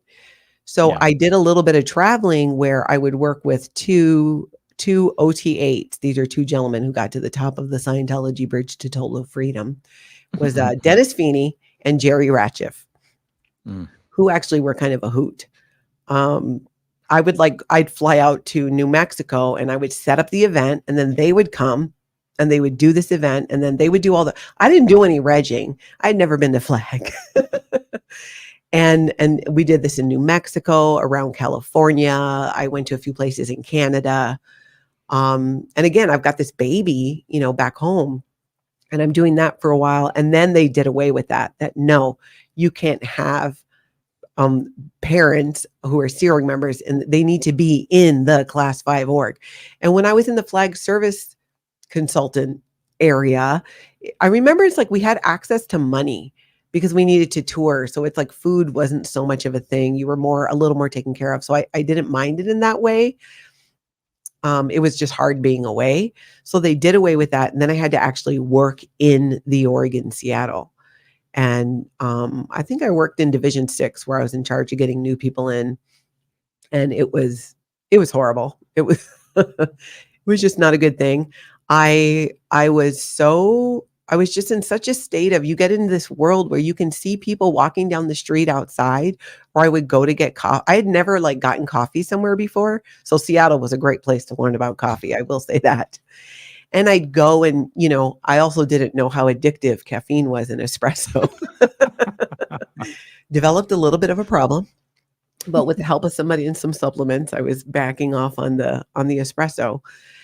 But you see, I'd see parents and with their babies and people living what I kept thinking of. These are such real lives. I just want to live a real life. I just want to live a real life, like a normal person. And I didn't want to be married. I didn't want to be married to Dan anymore. He's a wonderful guy, real stand-up guy. But I didn't want to be married. We never should have gotten married to begin with. We got married at the Manor Hotel. And I remember getting in the elevator with my bridal party, and the elevator got stuck on the way to the altar. That was a sign. We were stuck for I don't know how long. The wedding was starting. We were stuck in the elevator. It was just, I knew then that I should not be doing this, but I did. And so we ended up, it just wasn't going, neither one of us was happy. Dan was working all day, and then he'd go to the org and he'd work in the evenings and the weekends. And I wanted to get a divorce, but if we got a divorce, that meant one of us, potentially both of us, would be leaving the Sea Org. Mm-hmm. And in Scientology and as a Sea Org, as many of you probably know, your marriage is supported or torn apart purely based on how it best benefits Scientology. And to have us divorce means I would leave. I was going to leave and move to Minnesota, that they would then lose a Sea Org member and lose a staff member. So we were pushed, no, you can't get a divorce. No, you can't split up, which that was no good for, our marriage. It was just, we were both absolutely miserable. And then too, I was 19, 20 years old. I wasn't, great about communicating in relationships. I wasn't the fabulous partner that I am today. We were both absolutely miserable, and I couldn't get this divorce. So I come up with this idea. I think maybe if I do something super out ethics, I could maybe either get kicked out of the Sea Org or, definitely end my marriage. And Dan, to his credit, he did not want to get a divorce. If he wanted the divorce, I think it would have been a lot easier. And so I'm like, okay, all right, this is a solid plan here, in my 19, 20-year-old brain. And I was working, again, my job was to get people into Scientology, get them signed up on their next courses. And I meet this guy, his name's Brett. And I think, oh, he's good looking. And we kind of hang out. And one drunken weekend, we hook up. We hook up in this car. And because, I'm an honest person, I go in Monday morning. Plus, I'm trying to blow up my marriage. I'm trying to blow up my life so I can just do something different and something new.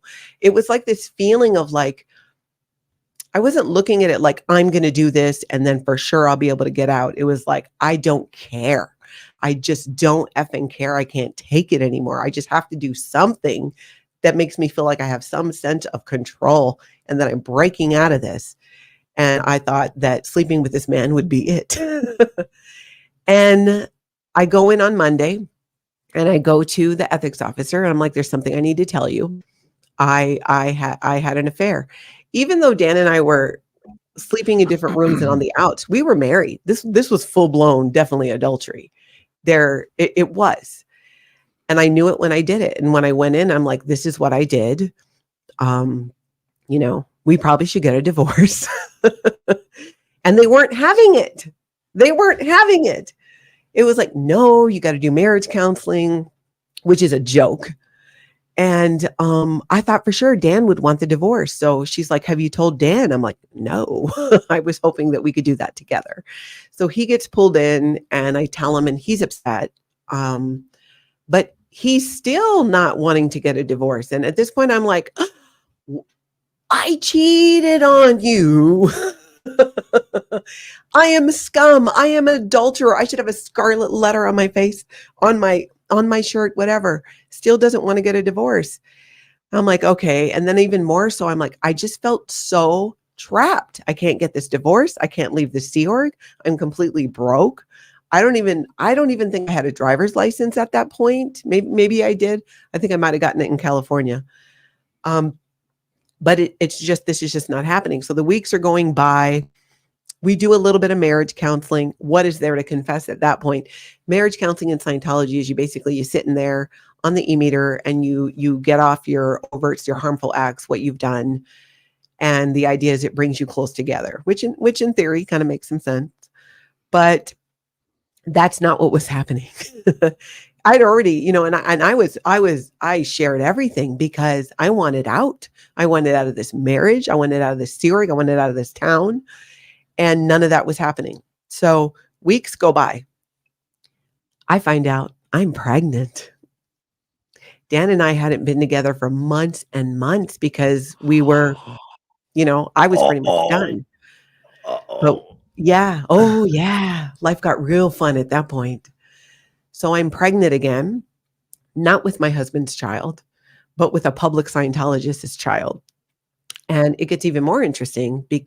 And this is, this came out ages ago. So I don't think I'm really blabbing anybody's business here. It's well known. I've been very honest about this with even my children.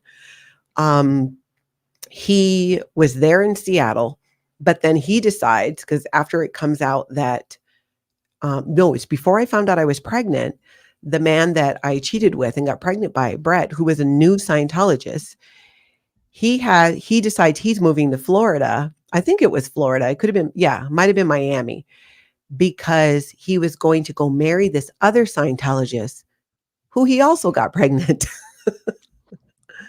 Yeah. So he's got two women pregnant, one Sea Org member, one, I think she may or may not have been on staff. They met somehow. And I think through some traveling, or she met him while she was on vacation in Washington or somewhere, and they hooked up and she got pregnant. She was not a Sea Org member. So we're doing this marriage counseling, and then I'm like, okay, and I'm pregnant. Surely this is going to make Dan want to divorce me. It did not. Oh my goodness. Did not. What is wrong with this guy? I don't know. It did not. And so I said, look, now I'm pregnant, which I did not expect. And what am I going to do? I've got a baby who my girls are 2 years apart. So, take away the 9 months. I've got a toddler, and now I'm about to have this other baby. And at that point, I was just in utter, complete apathy.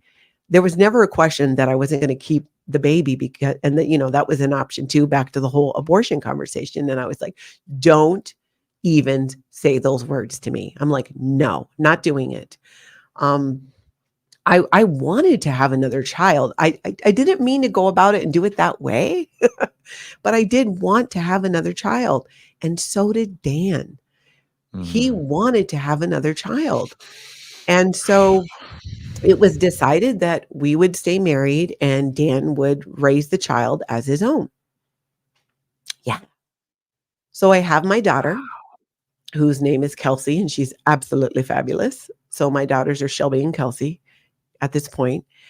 And Dan and I are staying together, but not together, but living together. And it just I know I was unhappy. I can't completely speak for him. I can't imagine that he was super happy, but he was an amazing dad. He was great with our daughter. He loved Kelsey. He was there every step of the way through my pregnancy. He's a good guy. And it's just, we just weren't compatible just in other ways. When you get married like that at that young age, you get married, you're not dating. Had we dated for any length of time, I think we both would have realized that, hey, this is just not working. Eventually, what ended up happening when we finally did divorce, I'm going to skip ahead just a little bit. I sat Dan down and I said, I don't want you to answer this right now. I want you to really think about it. And I said, if we weren't married, am I someone that you would hang out with? Don't answer. Think about it. If we weren't married, I'm just someone you know, and you know me and you know my personality. Would you want to hang out with me? And to his credit, he took some time and he thought about it. Then he came back to me and he said, no. I hugged the man. I was like, do you see what I'm saying now? We should not be married. I mean, if for no other reason, like, look what I did to you and I put you through. But he so loved our daughter and still does that, he was willing to overlook that too. And then we did end up getting a divorce. But what happened was we stayed married. I was miserable. And I was then working as the public executive secretary, getting people into Scientology. I just was like, fine, this is my life. This is my lot. I'm just going to do a good job. I did my post pretty good. I did pretty well. And it's just like, I guess I'm just going to be miserable, and I would try to have some fun here and there. Some of the staff there I got to be really close to and they were fun. Like I said, they took me out for my 21st birthday, got absolutely blottoed and did karaoke. It was so much fun. Things I never did. I never did that as a teenager. I never had the opportunity to do that. And we ended up, it was one of those, I mean, my drinking got a little out of hand. Today, I don't drink. I gave up alcohol 7 years ago for exactly reasons like this. I just drank too much. I just did it too much. I didn't moderate it. And I gave myself once, I was like, all right, you have a year to cut back. I drank more than I ever did. And so after that, just one day I was like, I just need to be done. I need to be done. I don't moderate this well. How many times can I lose my underwear and pee myself? It's just, I can't do this. No more throwing up in the bushes. And I just stopped. So I go and so I wasn't a huge drinker, but we would drink and I would we would have these events, the international events at hotels in Seattle. And we had this one event. And afterwards, I went to the bar with the executive director at the time, who was a good friend of mine. Throughout my pregnancy, we hung out and stuff, and we got written up for that because me, him, my junior, we're all getting our drink on in the bar, and we were right after the event. So the knowledge report was public could be walking by. And this is the thing. Anybody else looks at this and goes, okay, so if you're working at Dunder Mifflin, you get together with your coworkers and you go out and you have some drinks, or maybe you have an event, you do that. This is normal behavior. This is not anything that is so horrible, like I ran over a baby or something. It was the level of just animosity. And again, around the subject of sex, there's just so much craziness in the Sea Org and in Scientology about this. It's just so they thought I was having an affair with the executive director and I wasn't. And it was this whole thing. So I get pulled. I'm like, I got to go to Los Angeles to get, I'm going to get a committee of evidence. And I'm like, awesome. This will be my opportunity to route out, be done. I'm leaving. I'm out of here. I wasn't planning on leaving Scientology at that time, just the Sea Organization. And I'm like, so I go out there, and on my way there, how are we doing on time? Because we're are fine. we all right? We should keep going? Okay. Yeah. On my way out there, I am sexually assaulted. There's a guy on a plane. This was back in the day. It was He totally Danny Mastersoned me. He put something in my drink on the plane, and being naive, I remember him asking me questions. I had somehow gotten upgraded to first class for some bizarre reason.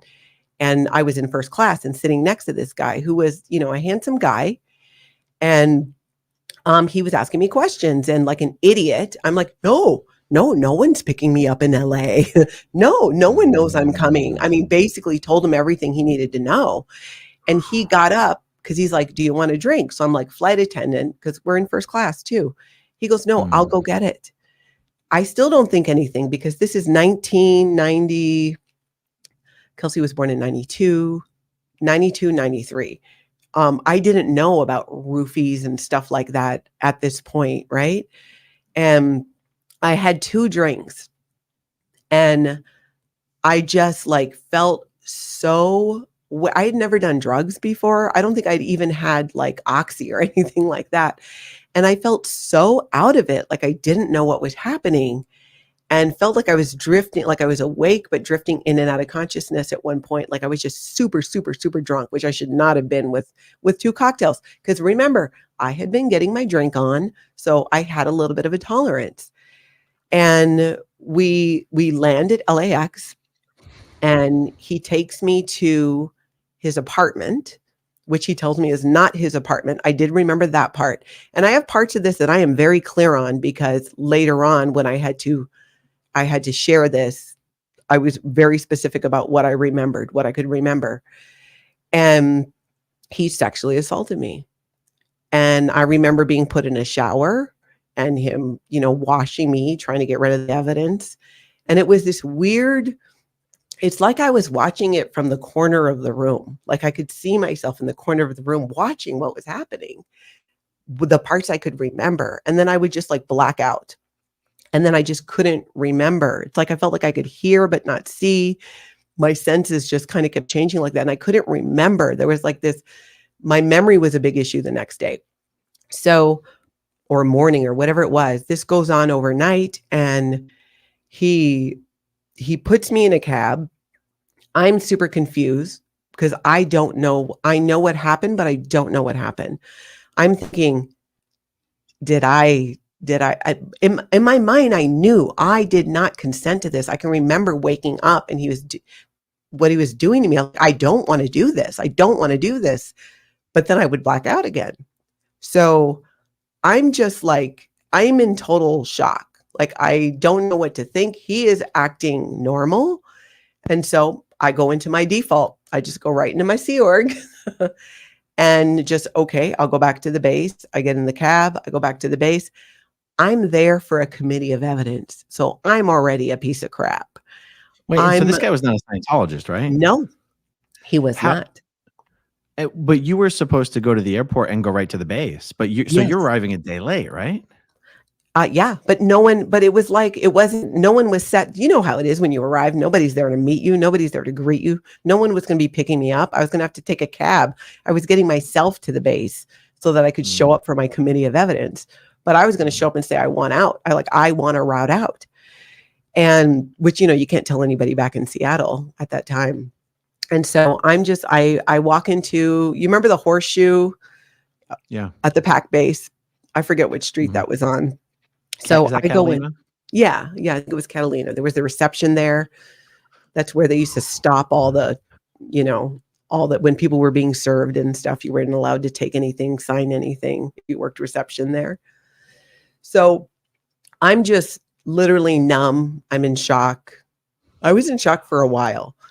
And I'm going through the motions. I'm completely what they would call bad indicators, which was very, they even knew was unusual for me. Because even with all this stuff going on, I'm always like finding the bright side and just trying to make the best of it. And I was just destroyed. I was just numb. And I remember a female security guard took me up to, I was going to be staying in her room because I said I wanted to leave. So at that point, I'm under security watch. So I'm going to be staying in her room. So I'm ordered to go up there, get changed, come back down, and then start painting the security office or something. We were doing manual labor because I said I wanted to leave. And so I was changing my clothes and she saw, and there were bruises on me and marks on me. So she went to the head of security and said, somebody's hurting her. They thought it was Dan, that he was my beating God. me or doing something. And so I get called into security. I say nothing about what happened because, one, I don't even know what happened exactly. I'm just having these flashes of what happened. And I'm trying my best not to process it. So it was Jose was there. I don't know if he's still there. Don was an Asian guy. He had gotten into an accident and he had a lot of burns on him. So I knew Don and Jose from my days in the estates org. So I get pulled into the office. I don't remember if it was Don or Jose or if there was another guy. Was it Roger? And they basically questioned me about it, thinking that it's Dan, that, he's hurting me. And then I just break down and I tell them what happened. And they went and this is pre-internet. Okay. This is 90, well, maybe it wasn't pre-internet, but it was like, you didn't have a phone. You couldn't just look stuff up. They didn't have computer access right there. They take me into like the control room where you got all the cameras and all that stuff. And they had some kind of book. I think it was a medical book. And they looked up different drugs and they showed it to me. And it was, I think it was like Rohypnol. And every single thing on there is what I experienced. And it was actually the security guys. And in hindsight, how did they know about this? How were they familiar with this? Right? At the time, I didn't think anything of it. I just thought, these are guys I've known since I was 15 years old. And I just came clean about the whole thing. And they were, asked, like documented everything, asked me a bunch of questions, looked in the drug book. We figured out what it was. And they showed me, they're like, this is probably why I couldn't remember, because it gives you amnesia. There were only bits and pieces that I could recall, but I knew who the guy was, because at one point I got up and I went into the kitchen and there was a piece of mail with his name on it, which I knew his first name. I didn't know his last name. He told me that was someone else's apartment. It turned out it was his apartment, and he had a wife and kids and they weren't in town. So wow. but here's the interesting thing. So security being security, the Sea Org being security, you want to find out, right, who is this guy? Is there a risk? Blah, blah, blah, blah, blah. So they call. I must have maybe it was a card, because I had his phone number, but I think I took it off the fridge. Like I knew enough to know I was in trouble. And before he knew I was out of the room, I grabbed it and I put it in my pocket. So it identified him. And I think it had a phone number on it. And then he took me back in. And that's when I think he put me in the shower.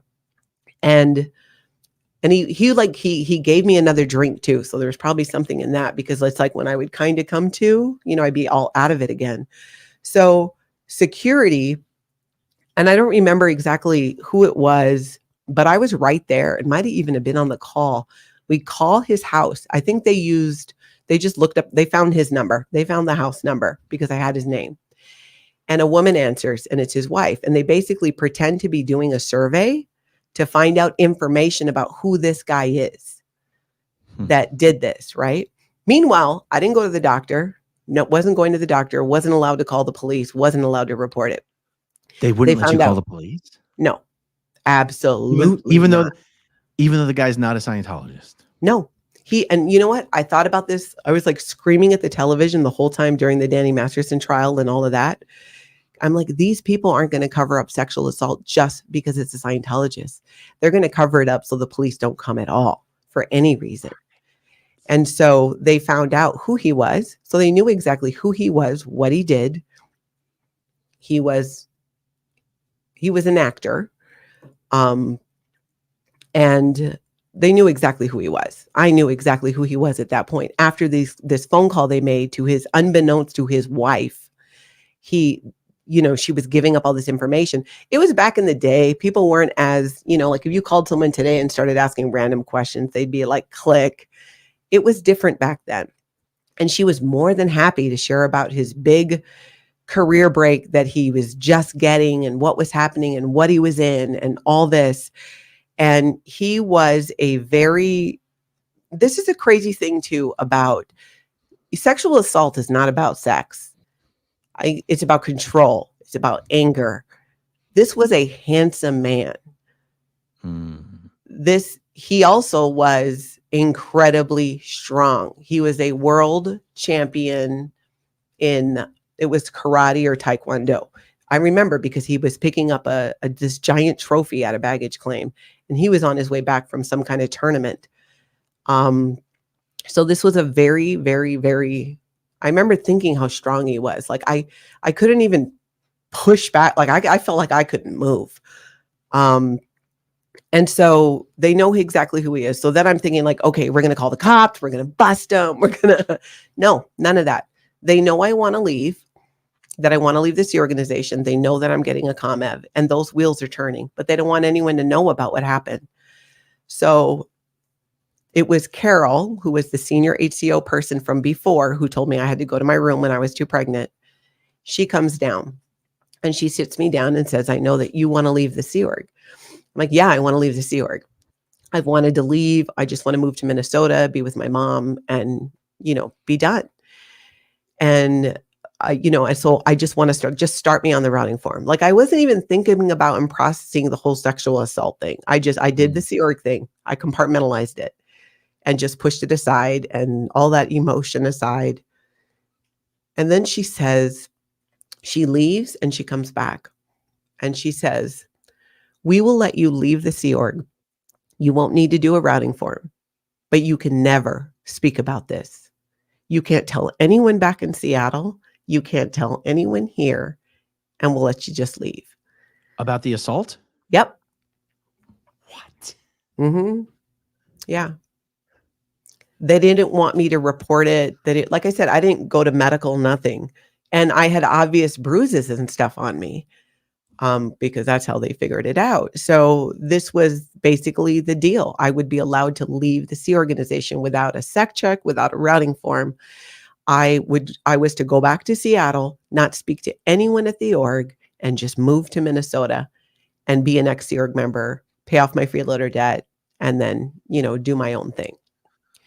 Wow. And of course I said, they still were going to give you a freeloader debt though. Oh yeah. No, absolutely they did. And I took that deal.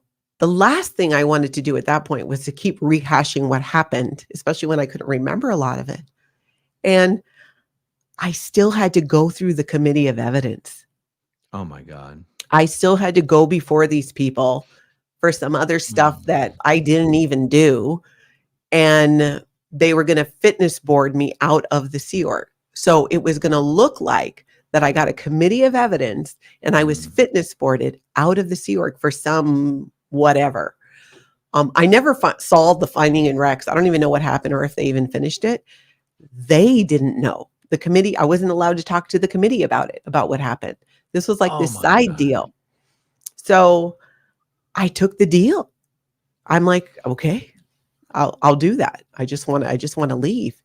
So I go through the committee of evidence. I'm allowed to leave. Interesting thing though, while I'm there doing my manual labor, I'm there with one of my friends who I knew from my early days. And not only did I know her from my early days in the Sea Org, I knew her when we were kids in Hawaii. And her name was Chantel. And oh God, what's her last name now? She was on the Aftermath, I think. Chantal Dodson. Is that her last name now?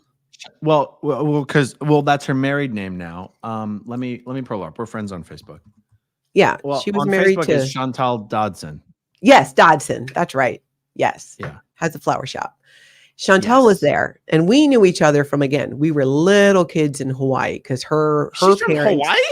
Well, I don't know if she's from there, but Richard and Ramina were in Hawaii at the time, I believe, and that's why she and Natalie. Ramina Nunley is her mom. Yeah, they're right? out now. Yep. Yes.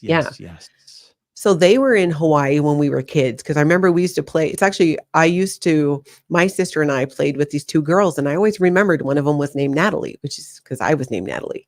And we'd play in this creek behind the org, and we would catch these frogs. And when I went into the Sea Org later, and I met Chantal, and she had spent time in Hawaii, I'm like, oh, that's cool. Just having no idea that we had already met before. And I tell this story about the frog in the back, and she starts telling the other half of the story. And we just go, oh, that's you. It was her when we were little kids. It was her and her sister and me and my sister. So we really kind of bonded then. And then when we were in the Sea Org, she was married to, I think, Dylan, who was the bookstore officer over at AO. And not Dylan Code, though. Not Dylan Code. Yeah, I think so. Oh, wow. I think so. Was he the bookstore officer at the Advance Org? His dad was still the bookstore officer later when I was there. Oh my gosh. His dad was like some motorcycle guy. Yeah, his dad is Keith Code. Yeah. Motorcycle or dirt bikes, something. Motorcycle race. He's a racer. Yeah. And yes. School and everything. So she was there in trouble because she wanted to leave too. So we were painting the security office together. So the whole time I'm there going through this, my only light in this is Chantel. Wow. And at that time, I'd have to ask her. I haven't talked to her in a little while. I don't know that I even told her what happened. I honestly cannot recall. I'll have to ask her about that. But she just knew that I was routing out as well, that I was leaving. And so I get the committee of evidence, and then I go back to Seattle and I do just what they told me. I'm not allowed to talk to anybody. I get my stuff. I leave. I go to Minnesota. Dan's supposed to be routing out there. And once again, I'm because at this point he hadn't agreed to divorce me yet. So we were your going. Husband doesn't even know about the assault. No, he didn't know. I think I did tell him the truth. But that was it. I didn't tell my mother for 20 years. I told no one except my husband for 20 years. Because of course, what's the other thing that convinced you? Well, but I mean, you must have done something. You do understand that, right? I mean, you pulled it in, obviously, especially considering your earlier behavior, your earlier out ethics. Because remember, this is the girl who cheated on her husband and got pregnant. So this other thing happening to me was just a complete, reaction to that. And I believed it, and I just bought it. When they told me I couldn't tell anyone back in Seattle, I found out after I moved to Minnesota that they told the senior staff at the org that I had cheated on my husband and got kicked out of the Sea Org. That I had cheated on my husband again and got kicked out of the Sea Org. That's what they said. My sexual assault was consensual, and that's what happened. And when I heard that, I was like, oh my God. And guys, this is what they're doing to a member who wasn't being expelled. Yeah. You were still in good standing. Yeah. You're still a Scientologist, and this is what they're doing to you. Mm-hmm. 100%. They had their story to explain my departure from the Sea Org and my departure from Seattle. I was to go move out of the state. That was actually, I wanted to move out of the state anyways, but that was another condition of theirs, is you need to leave. You can't be there, because they were just too concerned about people finding out. And I remember thinking, like, I get the not wanting to involve the police and stuff, but the guy wasn't a Scientologist. Like, what? I was the Scientologist. Where was the protecting me? There was none of that. It was my fault. It was my fault that happened. And the best thing I could do was protect the Sea Org, protect Scientology at that point from having any type of, they made it sound like there would be some type of legal consequence for them, which which made no sense to me. Because I'm like, the police, I didn't know how it worked, but the police would come, they would take my story and all that, and this guy would be put away. There's no way this was the first time he did this. Jesus. No. And so I go ahead and I moved to Seattle. I don't say anything. Dan knew. I moved to Minnesota. Shortly after we were in Minnesota, when Dan finally came, is when we had the conversation, and he finally agreed to divorce me. And we divorced, and Dan moved to Sacramento. And then I stayed in Minnesota with the kids, and then he would fly out, take the kids for a week or two. This went on for years, both the girls. And Dan and I still have a great relationship. I vacation with him and his fiance. His fiance has stayed at my house without him, with me and my partner. My sister has vacationed with them to go back, because Dan likes to go to Hawaii and we share these kids. He took my son from my second husband to Hawaii once. I mean, I am thankful in that, even though, we've got this different family dynamic, and I have 3 kids, and I have 2 husbands and a baby daddy, the middle one, as I call him. And I'll text and be like, "Happy Father's Day, baby daddy." We even now have a decent relationship. All of these, even my second husband. And this is, I think, one of the things that, even though, did I go about doing very non-traditional, right? But today we all communicate. We all share in the parenting of these children, and now our grandchildren together. Any one of these men, whether it's my 2 ex-husbands or my daughter's biological dad, would go have lunch with me tomorrow, would even like go on a trip with my partner now and me. We worked through that and decided that we're not going to let like the whole Sea Org thing, the whole Scientology take any more from us. We're going to be a family. We're going to still non-conventional, but we're still going to operate as a family together. If you need something, we're going to be there for you. If I need something, they're going to be there for me. If the kids need something, they're going to be there. And that is how it has been. It took work to get there, but that is where we're at. And that's something that, I think really pissed off the church.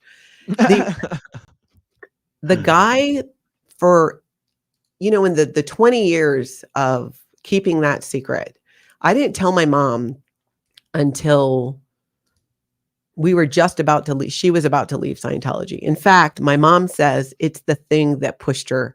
It was the last straw. My mom was on Solo Knots. My mom was the head of the OT committee, which is like the PTA of the Scientology.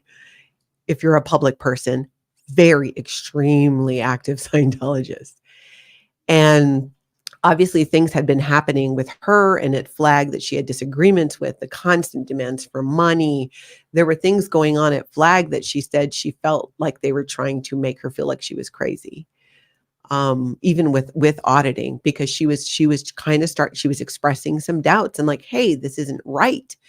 And, what do? If they can't get you to toe the line, they try to make you incapable of doing anything, drive you into apathy so that you can't fight. And I think that's part of why they took that route with me, because I'm a little sassy, I fight. And they took advantage of the fact that I was broken. And if they could drive this home, it would just shut me up. And it did. It worked for a long time.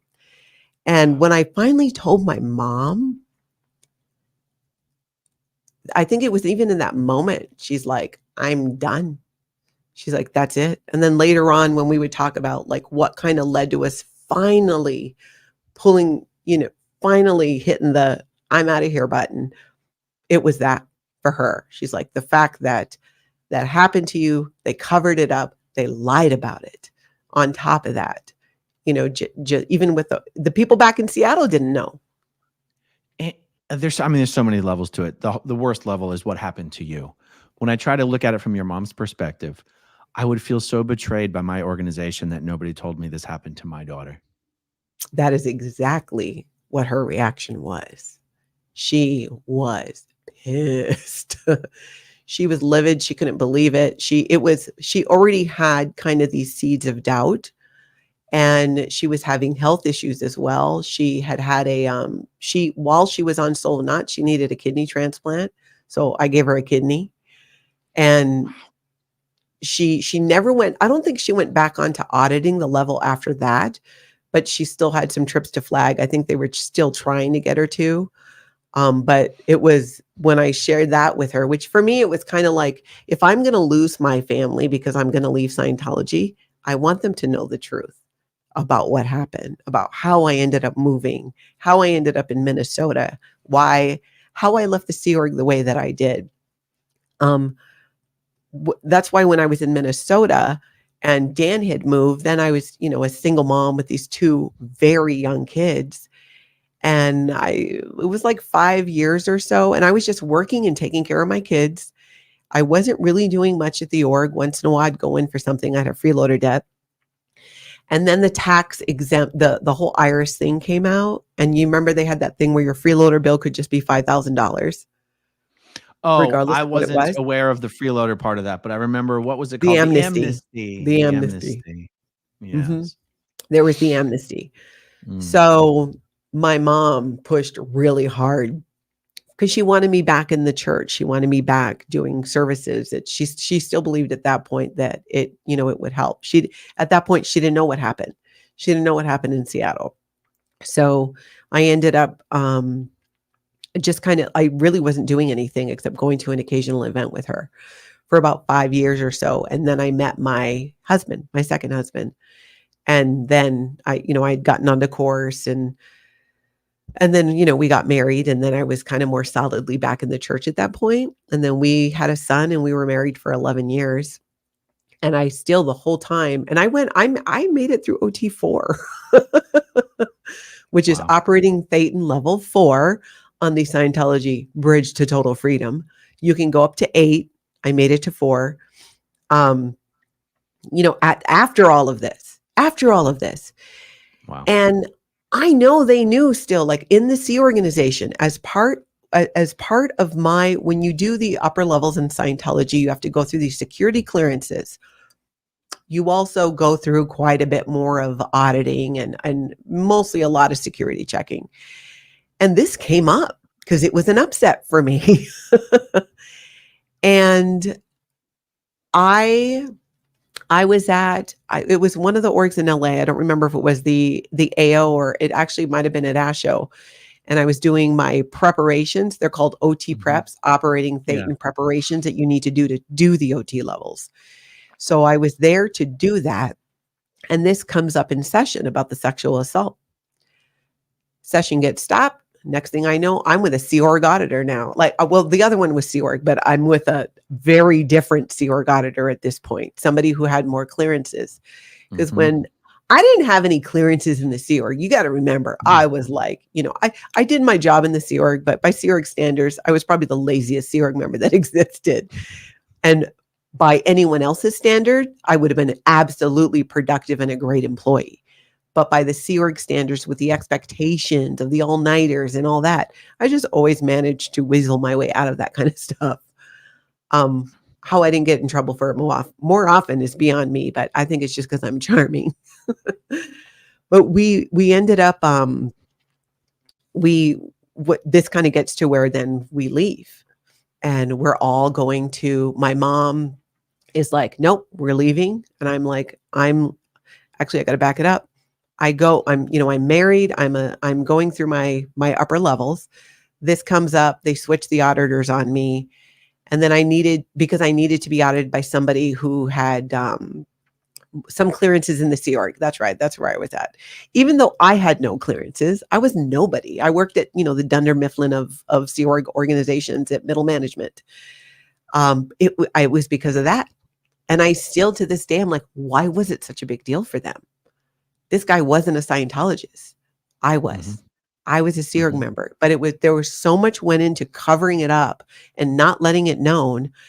And when I was doing my auditing, my Scientology counseling, it was an upset for me. And if you have an upset, it gets addressed a certain way. It was addressed that way. I wasn't sat down and told that's not what happened, blah, blah, blah. It was run that way. It was addressed and acknowledged that that's what happened. I did. I don't think, though, that I shared the part about like my deal of getting out of the Sea organization. That didn't come up later until Julian. When I was having to go through some of my ethics stuff at the AO was with Julian. And I got a whole nother story about Julian, which I can tell you later, about getting my daughter out. And so when I was going along doing my thing as a parishioner, I'd done through OT4, and I still was like, I am not happy. I'm seeing things going on, the excessive things with the money, all of that. My daughter, the one that Scientology wanted me to abort, had turned 14. Sea Org recruiter comes to town. This is a Scientology parent's worst nightmare, at least if you've been in the Sea Org at this point. And they recruit my daughter. And at this point, it's very much expected of me that I'm going to back this up. And what do? If I don't back it up, I get in trouble. I get declared, I lose everybody. If I let it happen, I'm letting my daughter go into the same situation that I was in. And so I talked to the recruiter, who was Brittany. Maybe you know Brittany her. Garrett. Yes. Brittany Ruiz now. Yes. And Brittany lied her ass off and told me how it's completely different. The kids go to school. You know, if you're on the estates project force and you're underage, you need to be in school. You're going to go to school. What year was this? Let's see. Shelby would have been 14. So it was, let's see. She was born in 90. So what is that? 2004? 2004. What's your daughter's name? Shelby. Shelby Lafreniere. Okay. God, I was at PAC at that time. Yeah. So she was on the EPF. So Brittany comes to town, and, you know, I'm like on the OT committee at that point. I'm like, you know, pretty much a model Scientologist, but, you know, holding like these secrets of what happened. And so Brittany handled me, but pretty much here's what was in my head. I knew my daughter. I knew who she was. I knew what she was like. I knew she wouldn't make it. I knew she'd want out. I was going to give her like 14 days. Then she'd decide she wanted to leave, and then she'd come back and we can all move on. And that way too, I thought, then at least then she won't be qualified to work at the local organization because she had been in the Sea Org. So I'm always using the Sea Org rules to just F them back. Right. Yeah. And so I got this all worked out, because she was like all gung ho about it, because she was totally brainwashed. And I'm like, okay, all right, this is fine. Sure enough, not even 2 weeks, my daughter calls me. She's miserable. She wants out. She wants to leave. I'm like, okay. You need to go tell them you want to leave, get on the routing form. Because Brittany told me if she changed her mind on the estates project force, that it would just be really quick and easy. It's been streamlined and she would be allowed to come home. That was a bunch of complete and utter bullshit. So she calls me. She's my daughter. She's upset. And I'm like, okay, do this. Tell them this. They'll put you on the routing form. I still believed the stuff that they would tell me at this point.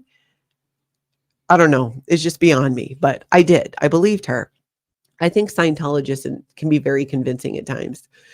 But in the back of my head, again, I'm like, okay, like my back in my head hustles, like she's not going to make it. She's going to want to leave. I know my daughter. It'll be fine.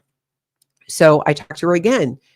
She wasn't on the routing form. And then she said she had to sneak to call me, that she wasn't allowed to call me. She's 14, not in school. School has started. She's not in school. Not only is she not on the routing form, she's still actively on the estates project force. So I'm like, oh, hell no. So I pick up the phone and I talk to the person in charge of the estates project force. And I wish I could remember his name. Was it Ben Monahan? Oh, I think his name was Ben. Like maybe curlyish, it was blonde motherfucking hair. Ben Monahan. He was a huge guy. Yeah. I don't recall huge. Okay, but Ben's a big guy. Okay. Like big tall or big rotund? Big tall. Okay. And like farm boy. Yeah, I would say farm boy. I didn't think he was taller than Julian. Julian's tall. But Julian's tall. Yeah. Ben would be as tall as Julian, but bigger. Yeah. It could have been. Yeah. I feel like his name was Ben. The guy I keep joking about on my channel, that if I hate more than anyone else I ever met in the Sea Org, and if I ever see him anywhere, I'm going to punch him right in the face. That's Ben Monahan. Oh, you're going to love this then. So I get him on the phone. I'm in Minnesota. And I'm like, hey, and I'm very diplomatic, and even today, like I'm good at, I think I work in real estate and I can manage other people's emotions and I like to diffuse situations. So I don't start off confrontational. Plus I know how they are. And I'm like, okay, my daughter wants to leave, but I'm curious as to why you don't have her on a routing form, which would be the standard thing to do. Cause I'm like, well, just throw in the policy of what you should be doing. He starts yelling at me. You don't have any rights. She is a Sea Org member. You are a Sea Org member. I'm like, I'm not in the Sea Org anymore. And then he's like, once you're a Seerig member, you're always a Seerig member. And I'm just like, whatever. And I'm like, okay, look, you need to put her on the routing form. She doesn't want to be there. She wants to come home. She's 14 years old. She's a minor and she's not in school. And he's like, I don't know who you think you are. You don't have any rights here. I'm like, I am her mother and I have every legal right to go pick her up right now and yank her right out of there. And there's nothing you can do about it. I said, that is the law. And he says to me, the Sea Org doesn't need to follow WOG law. No. He said the Sea Org is above WOG law. And I was like, I just said, you know what? I will see you tomorrow. I'm in Minnesota. He is in LA. And then he starts like, what? You can't come here. Blah, blah, blah, blah. I'm like, get my daughter on the routing form because I will be there tomorrow. I book a flight. And remember, like I've done through OT4. I fly out there. I show up on the base. I forgot. I think Julian, of course, was going to be my first stop. I was told because he's the ethics person and I'm this out of control OT, just off the rails, there to get her daughter. So I talked to Julian, who I had worked with when I was doing to get my approvals to do my upper OT levels. So he knew who I was. And I'm like, hey, here's the deal, Julian. My daughter's on the EPF. She doesn't want to be there. She wants to leave. Standard thing to do is to put her on a routing form. And I used some choice words. I'm like, this guy over here, not getting her on a routing form, told me the Sea Org's above WOG law. What do you think about that? And, we're in the ethics room where they're recording. There's always cameras in there. And like, he's playing it cool. He's like, okay. And he's like, well, I think, he wants to talk to you. So we'll get him over here and, you guys can talk. And I'm like, okay, sure. So this Ben, the Estates Project Force in charge, comes in. I'm sitting in a chair, facing the door. I don't have the chair because, you always so they can stop you from leaving. So they always put you on the other side of the table. Yeah. I go in there. I'm on the other side of the table. This Ben guy comes in. He just starts in and just like a lunatic. Now, the people in the Sea Org, I think, became a lot more with this fanatic screaming, yelling. It became so much more commonplace. Mm-hmm. Like a little, I feel like when David Miscavige took over, that's about when it happened, where it got really intense. And so I'm like thinking like, this is crazy. Like I'm a Scientologist in good standing and I am an OT and this guy is like yelling and screaming at me. And then I'm remembering, it's like, I remember like, all right, you think you can out Sea Org me, And so except I'm not going to yell and scream back. Because one thing I learned being a parent, if you really want to make an impact, you speak quietly. You don't yell. You lower your voice and you make them lean in. And that is exactly what I did. And we just start getting into this fight. But it's more him freaking out and I'm more intensely pissed off and telling him off in my own way. And Julian leaves. Julian walks out of the room. But I know Julian is still watching because of the cameras. It's like once this guy started really... we're there. We don't need to follow the WOG law. Like Julian was like, I can't witness this. And he left. But I knew he was watching because after this Ben left, I was so livid. I not in front of Ben. I waited till he left. I was so upset. I then just start crying and I'm like shaking. And then Julian has somebody go take me for a walk. I come back from that walk. I go straight to in the AO in that building. When you were there, wasn't there an RTC office right at the front? Right on the bottom floor by the elevator. Yeah. Yes. There's a desk there. You can, write up your reports to RTC. So I go right over there and I start. I think you even could type them then. I put in this whole report about what's happening. Who's that? That's Ben Monahan. I feel like he had curly, but this was back in 2004. When was this? This photo is only a couple years old. He's out of the Sea Org now. Oh, he is. Is he out of Scientology? Nope. Yeah. He got some amends for sure to be making. That could be him because he was a kid to me. But again, this was in 2004. Yeah. So I start flapping to RTC because I'm like, I'm just going to flap all over the place. They don't let me see my daughter. I think I was there for 3 days before I got to see my daughter. They were keeping her from me. And I saw her once briefly I finally got assigned I think she might have been the LRH comm, or maybe was the RTC rep. She was somebody who had the power to just like move over The LRH everybody else. host.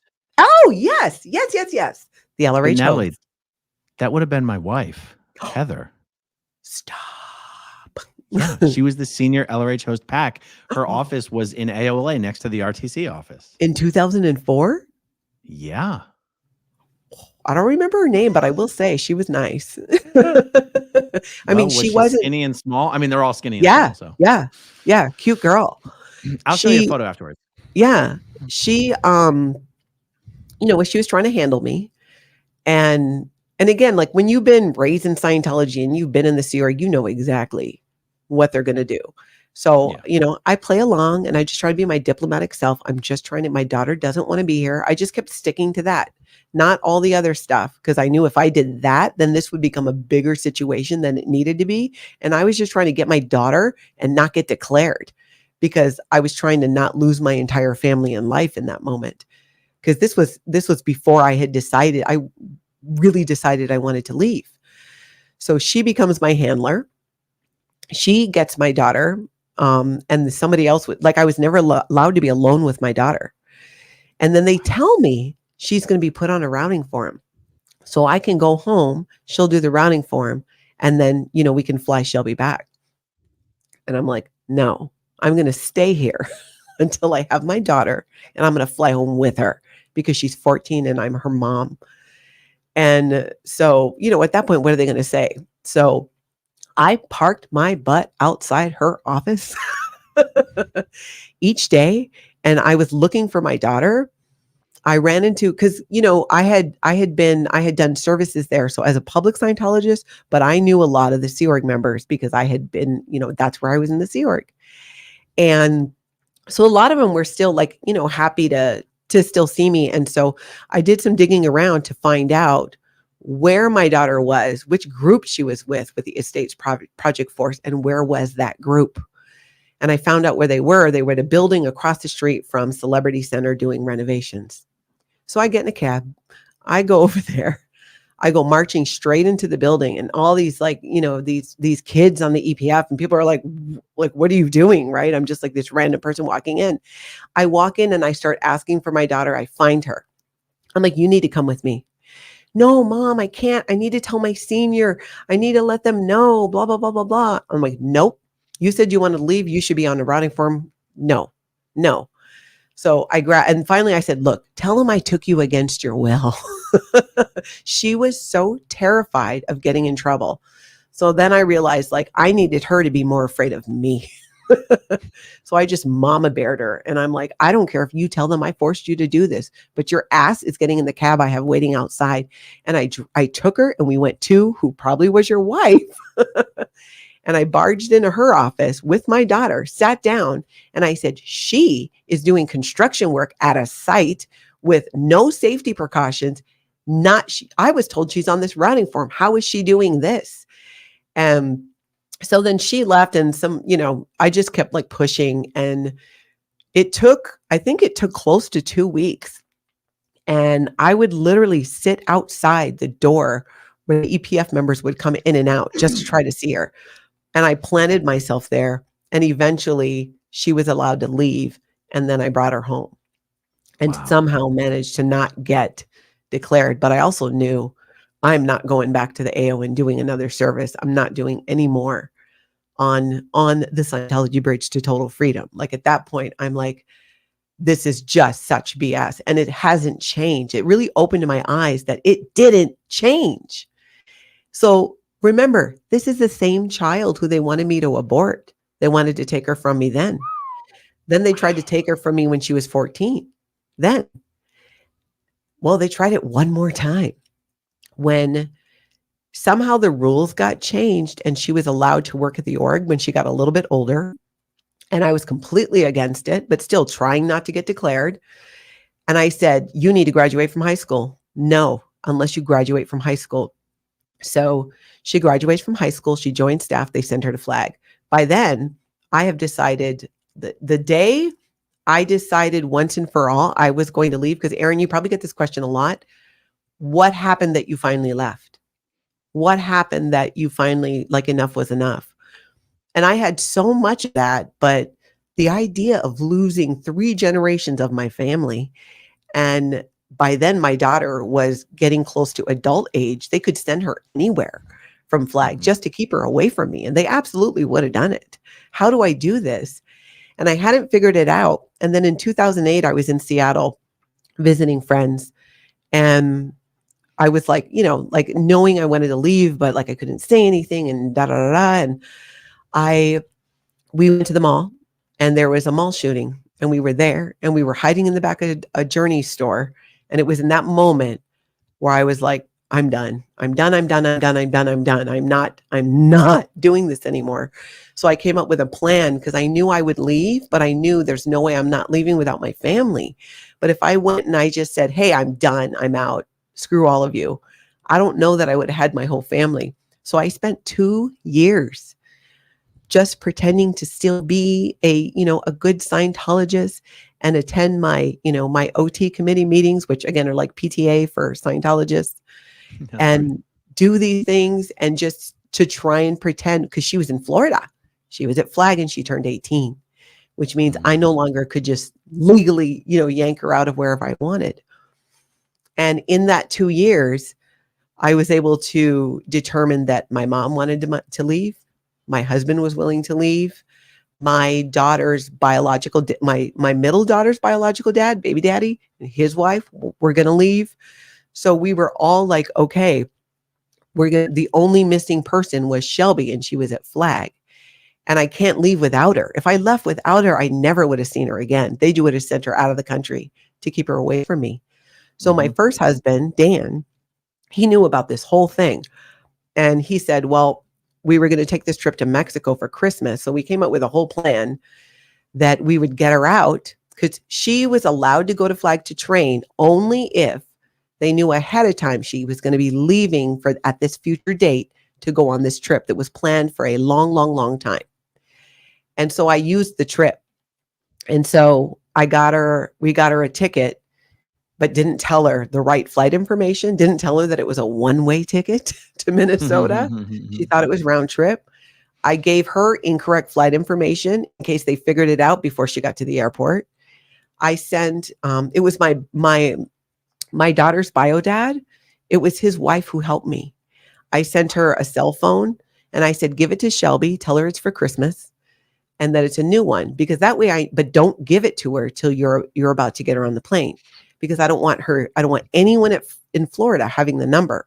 So we got rid of her other phone. So Shelby, my little daughter, is, brainwashed as all get out, thinking she's going to, go to Mexico, come back, go back to Flag. What I found out later is the church was catching on that I was disaffected, which is what they call it, that I was starting to pull away. Like I was really having a hard time, not letting them know like how sick of this that I was. And so Shelby was prepped before they let her leave. They actually weren't going to let her leave at one point.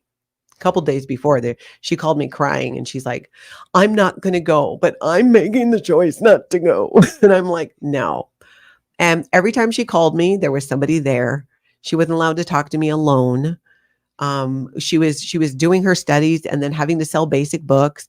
She was on her feet so much, supervising the course rooms there, even though that's not what she was supposed to be doing. When she came home, she had these problems with varicose veins. She was just a teenager. The doctor said he'd never seen something like that in somebody so young. It's because she was on her feet so much. And so my daughter's stepmom gives her the phone. But Shelby had already been told, your mom and your grandma, we think they're a little disaffected. My mom had gone and gotten baptized. This is like before, because she was at this point, she's just pushing buttons. She's like, oh yeah, I got baptized. Of course. We're non-denominational, right? I can have a relationship with God and practice Scientology, right? Isn't that what you say? So my mom goes and gets baptized. And this was brought up to my daughter as this huge outpoint. Your grandma's on solo knots and she got baptized. And your mom, this was one of the things they told my daughter to prove what an a-hole I was. Your mom and your stepdad went out on a date night instead of going to an org event. And, in hindsight, that's probably how they knew I was kind of disaffected, because I didn't even care. I was like, no, I'm not going to that. Like, I wasn't even making excuses anymore. I'm like, no, but I would do it like this, like, no, we're going to go out to dinner. Like, we have a date, that kind of a thing. So Shelby comes home.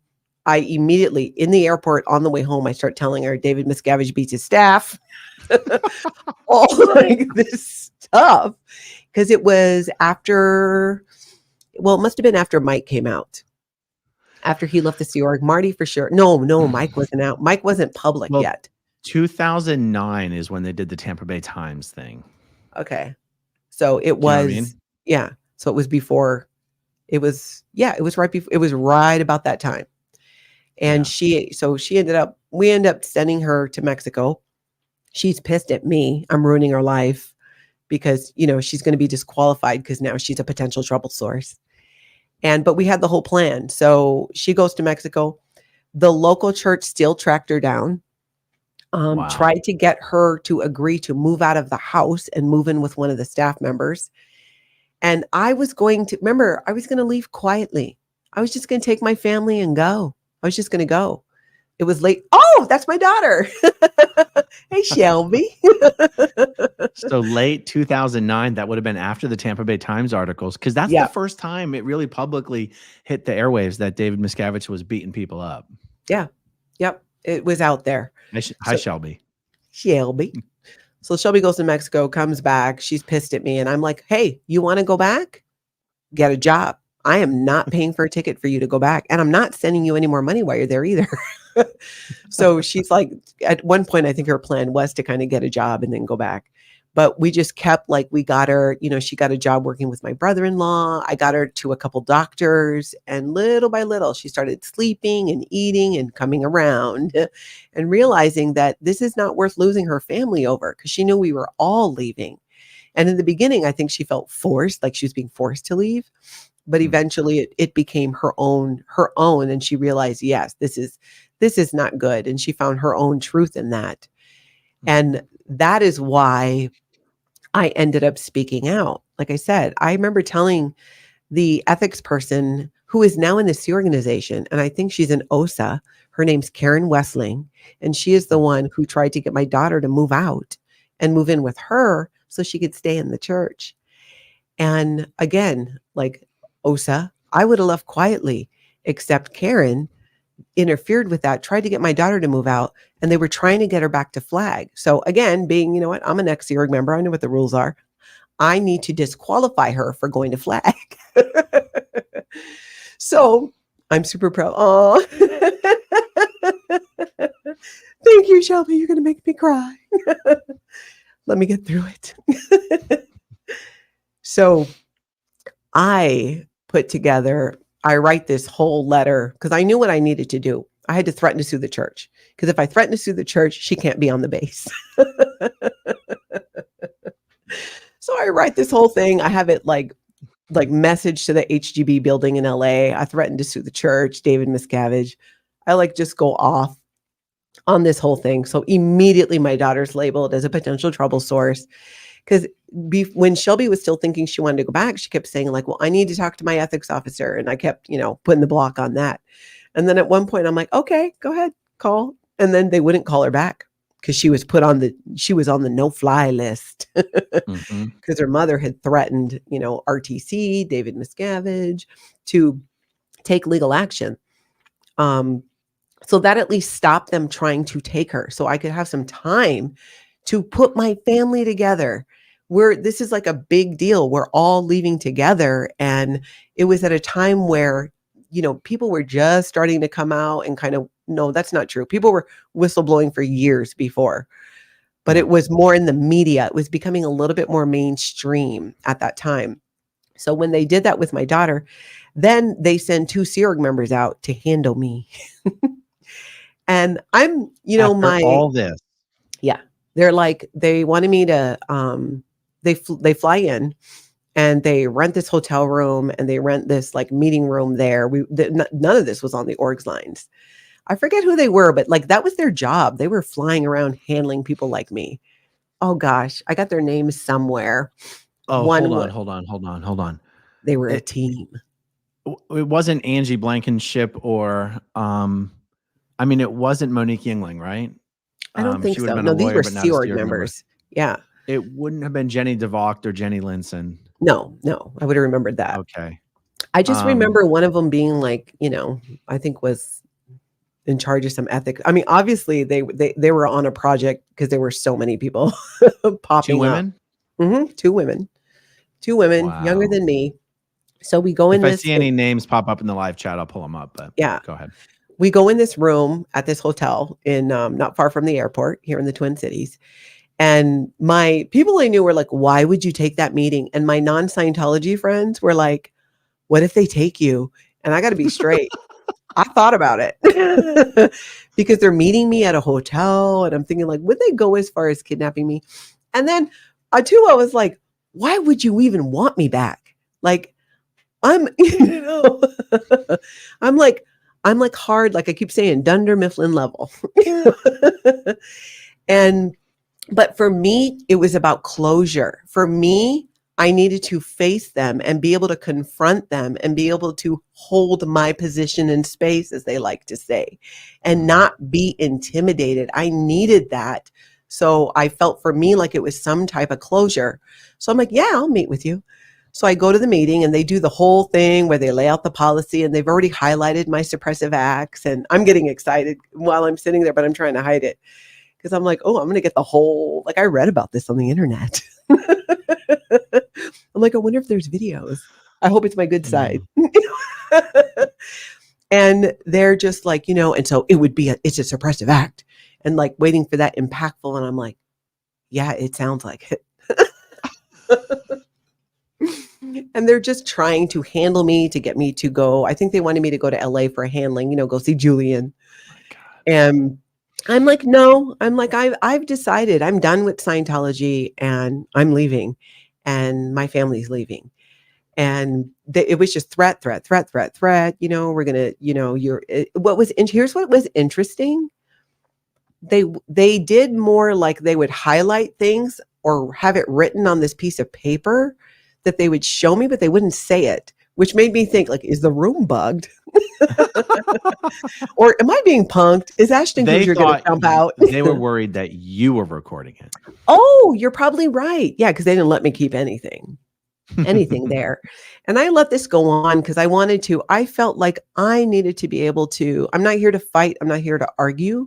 I just want to be there as me and I want to face them and I want to hear what they have to say. And I want to be able to recognize that I'm not doing that and that I'm saying no. I just wanted to be there to say, no, I'm not doing that. I'm leaving and just, stand my ground on that. And I did, and they left. And then they flew to Seattle to handle a friend of mine who was, not wanting to connect. They started the Natalie tour where let's find everybody she might be connected to and tell them just how horrible she is and all that. And the local organization in the Twin Cities did the same thing. And in the process, lost 2 more families because when they pulled these people in to say, here's why you need to disconnect from Natalie. She's this, she's that, blah, blah, blah, blah. They knew me. And they both told me they knew. They were like, if they were saying these things about you, they're like, I mean, I was a very dedicated Scientologist but more so I was kind to people. and they knew me on a personal level. And so they knew it couldn't be true. And it really turned them off. So they ended up leaving too. So there were other people that left as well. And then we ended up, there was other stuff that went on after that with some harassment and stuff, especially when Mike came to town. I hosted we were having these like Sea Org reunions. That was probably, might've been before your time. I don't know. Probably. Right, I wasn't officially declared until 2014. Oh, okay. No, it was before. We had one in like Texas. That's when Lawrence, the Going Clear guy, was writing his book. Larry Wright, yeah.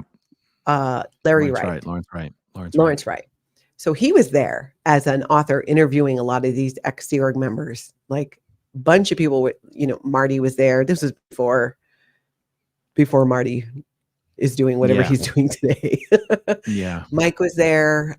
So many ex-Sea Org members. It was so great because we had these group, and we did it in Texas. I hosted one in Minnesota. We went up to a resort in Minnesota, and what was so great about it is it's a group of people that have never been allowed to communicate, have never been allowed to fill in the blanks on anything. We could fill in the blanks. And I did the same thing. I went to Seattle and I connected with the exes there because I had lived there and set the record straight on some stuff. And I remember meeting with Bonnie. Oh my gosh, my hard drive is full. Bonnie, her daughter is Amy Scobie, but her mom, Bonnie, was in the Sea Org and she was on staff in Seattle. And it was before Bonnie died. Bonnie ended up passing away. I had the best conversation with her because when we were in Seattle, Bonnie was behind some of the because I'm like, who's ratting me out to LA on the stuff that I'm doing? And it was Bonnie. It was Bonnie, and it was the DSA, who's the local OSA person, and Pierce. This was in Seattle, and Bonnie Elliott. Yeah, I was able to put together so many of the pieces, and I got to see it was Tony DePhillips and his wife because they were out, and just really fill in the blanks on a lot. And then from there, we were out. There was some harassment, especially when I would talk about it, because I did do a story with the Tampa Bay Times about coerced abortion back in, I think, 2010. That's the same one that Claire did. Actually, Shelby did it with me. That was a trip. My daughter, we went to Florida. Ooh, we were contacted. Wow. Mm-hmm. That is some Inception level stuff right there. Oh yeah. Once again, I was going to leave quietly. I just wanted to get on with my life, but I had it with this coming at my family thing. So even when I had my family together, I didn't want to stop there. I was in the exact same boat. I literally was in flag in the ethics office on the cans with the ethics officer until he eventually gave up and let me put the cans down. And I said, we don't have to do this messy. Yeah. You can stop trying to insist that I disconnect from my mom. I'll just declare me PTS. I'll still off into the sunset. You'll never hear from me again. Yeah. If you ever get a report of me ever spreading any black PR to any Scientologist, declare me on the spot. You don't have to create war. Yeah. And apparently they wanted war, but they can't help themselves. They can't help themselves. No, they can't. Even when you're not being I was not going at them. It was very much so coming this way. And I was trying to hey, I'm not trying to have a battle here. But at the point where it was oh, you want to do this? I will do this. And part of it too was I felt for my daughter, it was her opportunity to speak out. The child who should have never been born, who they tried to take at 14, who they tried to take again at 18. Well, now here she is at 19, ready to spill the beans. And we went if Shelby's still in the chat, can you just confirm for me that your EPFIC was Ben Monahan, or was it Lon Cloughlin? Lon was I think Lon later he was the senior INR. He might have later become the EPFIC. I'm not sure. But yeah, Shelby, see if you remember. Was your EPFIC Ben Monahan or Lon Cloughlin? Ben sounds more familiar. Yeah, okay. I knew his name was Ben. Yeah. Oh, it's definitely Ben. There's only one Ben who was an EPFIC. Wow. Yeah, that guy created some enemies. And my whole interaction with him too. It's I went from wanting to just leave Scientology, leave the Sea Org, leave Scientology and leave it alone to becoming an enemy of Scientology. Yeah. Not because of it, because of these things that they just kept doing.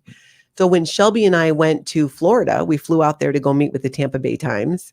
And I was so paranoid too, because I think it was 2010.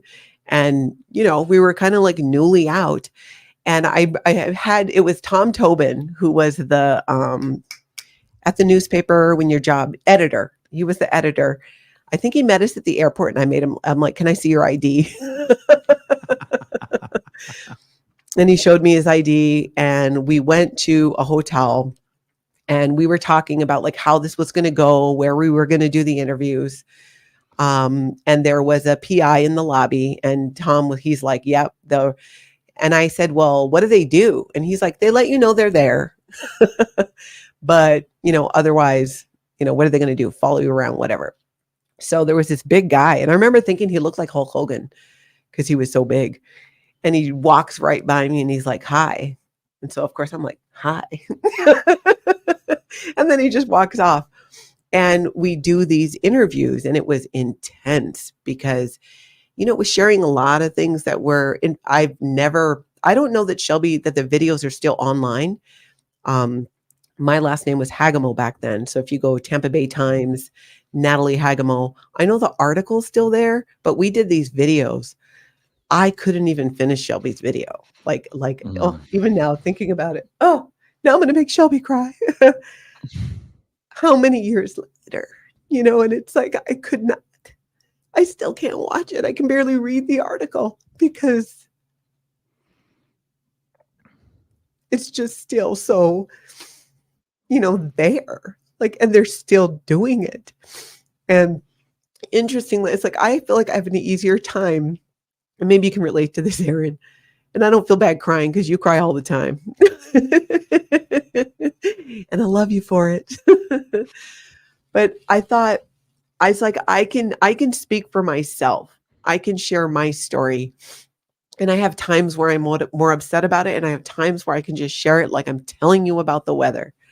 But when it comes to other people, when it comes to my daughter's pain, when it comes to other ex-Sea Org members and what they go through, then I lose it. Then it's really hard.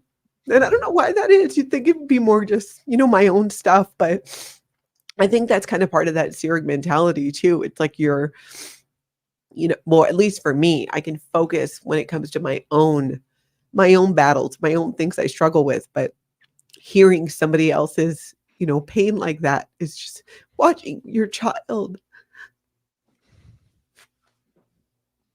I'm not even going to try and fight it. I'm just going to cry.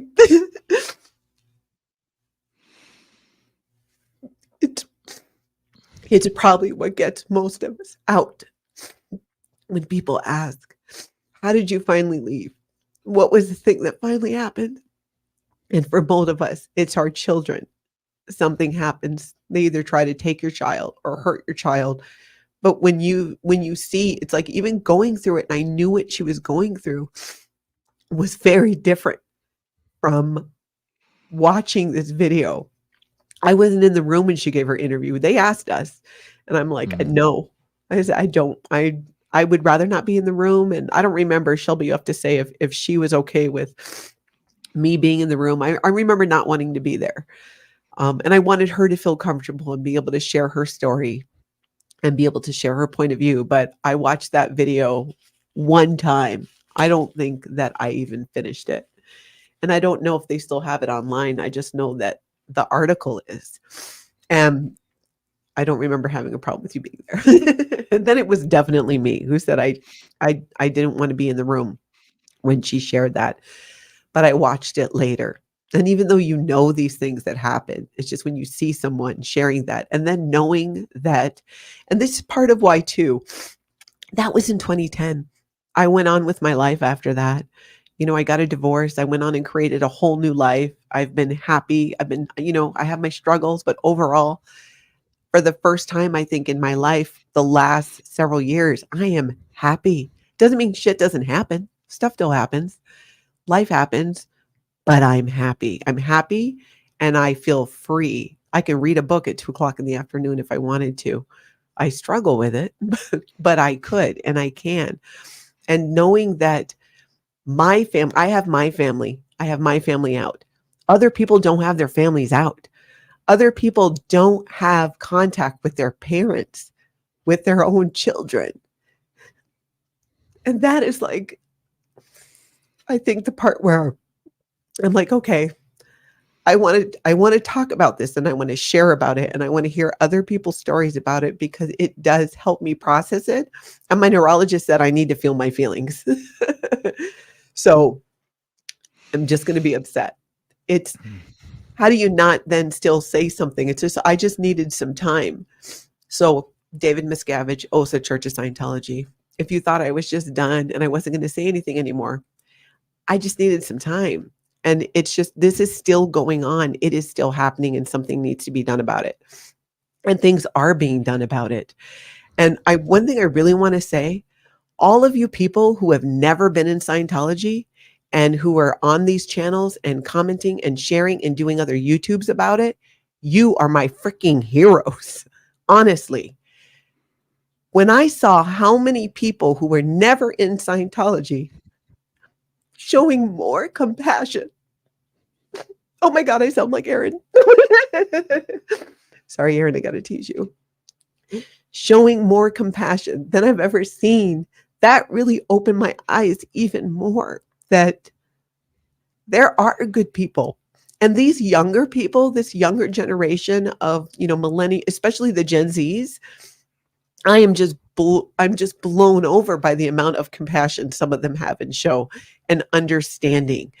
And that's something that I've aspired to and have worked at getting better at, because as a child in Scientology, that's drilled out of you. You're taught to not feel compassion.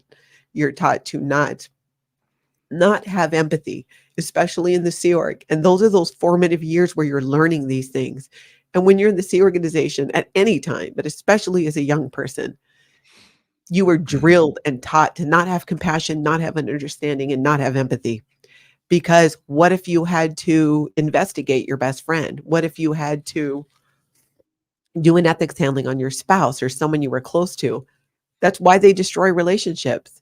And we're all stronger together, even though I think most of it, I can speak for myself. I'm just like figuring it out. I'm just figuring it out. I don't have it figured out. It's sometimes I feel like I'm just a hot mess in a dress. And other times I feel like, okay, I've got life and these things are going pretty well. And they are. But it's kind of what brought me to, like even joining you now and sharing all this. So much of what I've told you, I've never talked about before. Oh, crap. I just realized I didn't tell. So much of this I haven't told my children who now know. But, when I started doing the podcast, which my podcast, Tonka Talk, is about community and connection in where I live, sharing the way people create community and connection. But every Friday I share my story because that has everything to do with why I'm so obsessed with this, the idea of community and connection. And my kids have been listening. My kids are adults. Shelby's 33. My other daughter's 31. My son is 25. None of this has been hidden from them. They lived through a lot of it, but these details, especially things about growing up and about my mom, they're learning on the podcast. My sister is joining me on Fridays. We're talking about these things for the first time. We're recording the conversation and throwing it up as a podcast episode because this is just how we're processing it. This is just how we're going to do it. And I've talked to my kids and I've said, I'll be saying things and sharing things. I don't remember what I told you and I didn't tell you. But no, you're adults now. I've been waiting for my children to grow up. My mom has passed away. And the only reason that's relevant, she would completely have supported me. But my mom would feel so guilty because she already did. The last 2 years when she left Scientology before she died, that was a big thing. I'm so sorry.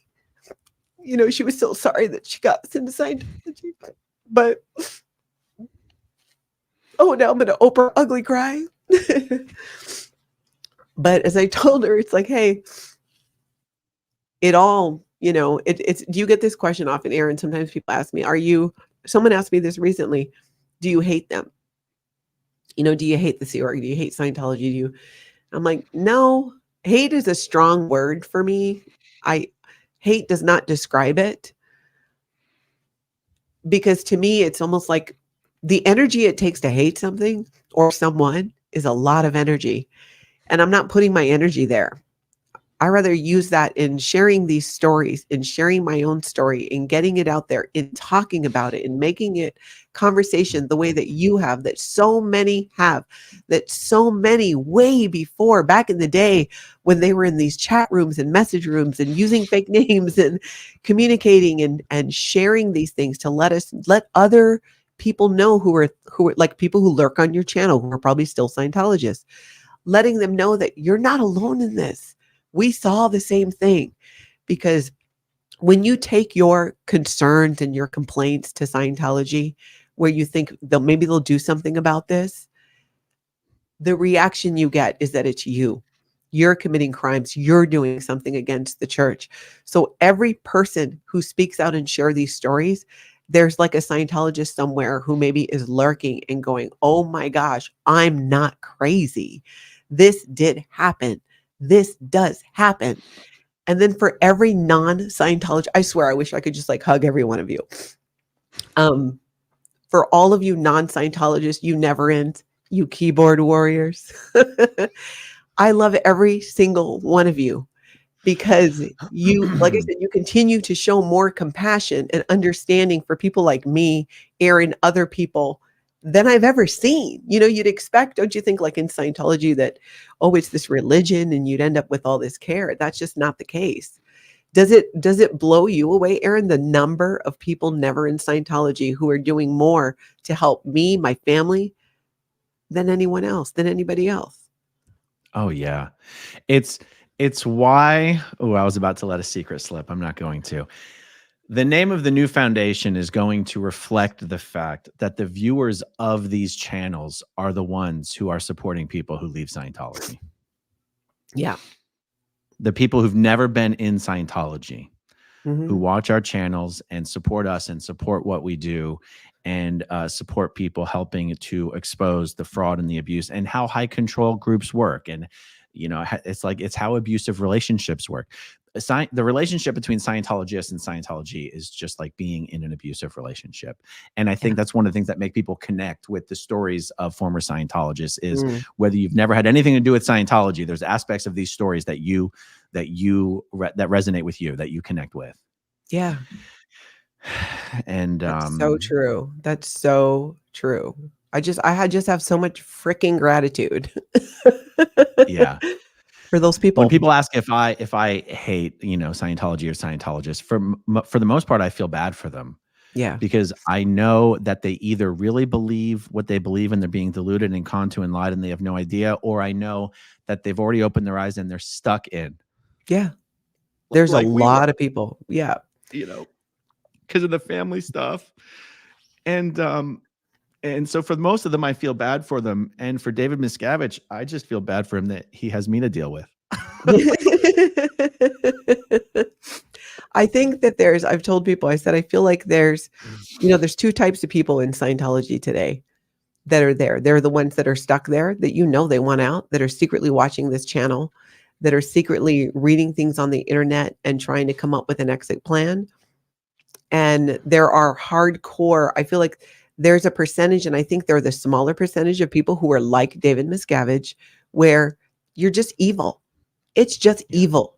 You are evil. But more of the people, so many of the people that I knew in Scientology and even in the Sea Org were there because they believed in something.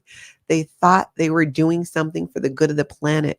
The sacrifices that they made, the time away from their family, the zero self-care, stuff like that, was because they thought they were doing something that was larger than themselves. And that idea and that concept, I think, is admirable. That's a huge level of dedication, but they don't know, because let me tell you, after I dry my nose, Scientologists don't know. The ones that aren't looking, they don't know about the abuses that David Miscavige has perpetuated. They don't know. They don't know about the coerced abortions. They don't know about the physical beatings. They don't know about so much of this. They don't know about even the earlier lies of L. Ron Hubbard about his history and his career, because they're not allowed to. They're not allowed to read anything. And I can remember the first moments, I don't know if you can, I'd love to hear, When I actually went to the ex-Scientology message board on the internet, somehow it came up in a search. And when I went in there, I was terrified that I was going to be found out. I was so paranoid, but it was the most truthful thing I think I've ever experienced, because it was that moment where I would go down to the basement and hide, because I didn't want my husband at the time to know. He didn't know for 2 years. For 2 years, I was on the internet like, and reading all of these things and these stories. And that's when like Jeff Hawkins was doing his blog, and it was coming out in real time. We didn't have YouTube then. So you had to depend on a blog or a post here, and to see that, this is, I'm not crazy. This is abusive. This is wrong. And when I first left, there weren't many people who were never in Scientology that paid any attention. I had very good friends who I did share some of my story, nothing like what I just diarrhea of the mouth tonight, but where I told them some of it, my friends outside of Scientology, after Scientology Aftermath came out and they started watching it, I had multiple of them come back to me and say, I kind of didn't believe you because it was so crazy. Yes. Yes.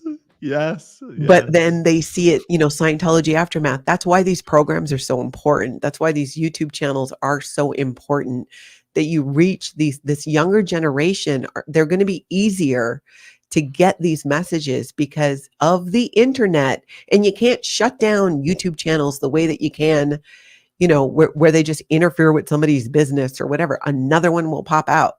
They cannot play whack-a-mole here. Or Natalie, even TV shows. There was another TV show called Disconnected that was hosted by Jamie DeWolf, L. Ron Hubbard's great-grandson. A&E had a problem. They couldn't air both shows. They had to pick a show, which one they were going to air. Now, there were other problems with the Disconnected show that contributed to making that decision an easy decision. But my point there being, no one has to pick which YouTube channel gets to upload videos. Yeah. Everyone gets to upload as many videos as they want, whenever they want, talk to whoever they want, talk about whatever they want. It's a different thing. And not only can Scientology not control it, but the networks can't control it. The lawyers can't control it. Yeah, they can't. And then you have, what's been so interesting to me is watching the number of YouTube creators who were never in Scientology, whose YouTube channels are not specifically about Scientology, that are now covering it, that are now talking about it. And this is a lot where I'm saying like that compassion, seeing the way that they respond to it, or seeing, what really is something that was wrong and abusive. If it weren't for my friends outside of Scientology, and I don't know how many times I would just blurt something out that happened, not thinking it was even that bad. And the reaction was like, what? And now people close to me know me enough to say, that was wrong now, right? And I'm like, yeah, now I do. But I didn't know. I didn't know that abuse wasn't a word that we used. It wasn't like, oh, I'm being abused, because you can't be a victim in Scientology. And that's part of why when I left Seattle after my sexual assault and that whole thing, the cover up of it, when I left, I realized that I rather my ex-friends on staff in Seattle think this was my Sea Org mentality. Okay. This is not how I feel today. But in that moment, I was okay with them thinking, because the Sea Org told them that I had an affair and that's what happened. And that's why I was kicked out of the Sea Org. I rather have those people think that I was a whore than a victim, because you're not allowed to be a victim. You're not allowed. You get in trouble for it. Even being sick.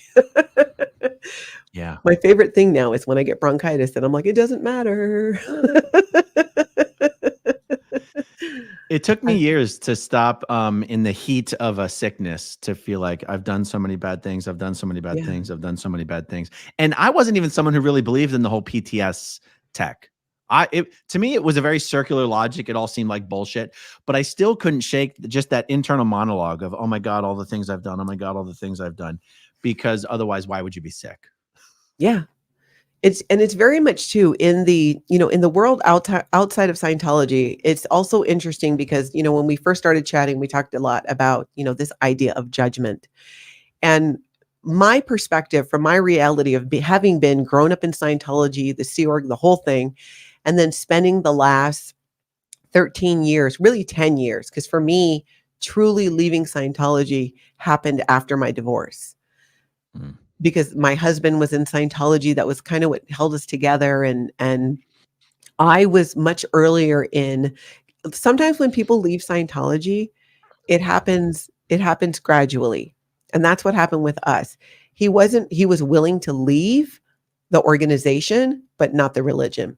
So when we did a joint announcement and it was more that we remained Scientologists, even though that's not where I was at. But that's where he needed to be in that moment, was that the church is corrupt. David Miscavige is corrupt. It's not LRH. And by then I was already like, L. Ron Hubbard is a con man. This is a cult every day, all day. What resonated with me in Scientology and kept me going, and where I had gains and where I got something from it, were universal truths that you can find many other places and for free without any money. You don't need to do hours and hours and hours and hours and hours of counseling to have this realization that, I could have read in a self-help book. Right. Yeah. It's different. But I think you'll find that people, even outside of Scientology, sometimes still judge each other. So I think sometimes we run into this thing of like, well, this person's behaving that way or they're behaving that way. And not everything is because somebody was in a cult. I work through things when I'll learn to use the TikTok. So I am on the TikTok now. Oh, Yeah. I just I've watched the videos, but I'm Gen X, but sometimes I identify as a boomer, but I am on TikTok and I'm watching the videos and stuff. And it just blows my mind how like the speed in which you can share these little bits and things of information and to be able to communicate it. Like that's why I love too, that you'll do little things on TikToks, like sharing about the videos and things like that. We live in a world where communication happens very fast and it happens very rapidly. And sometimes something has to be repeated.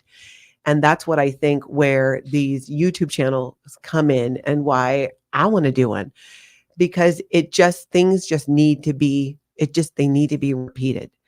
They need that's to right. be continuing to be gotten out there. And there's been so much done like that. And I'm just amazed at my guy, Tony, and I, like I said, my partner I'm with a man who's never been in Scientology.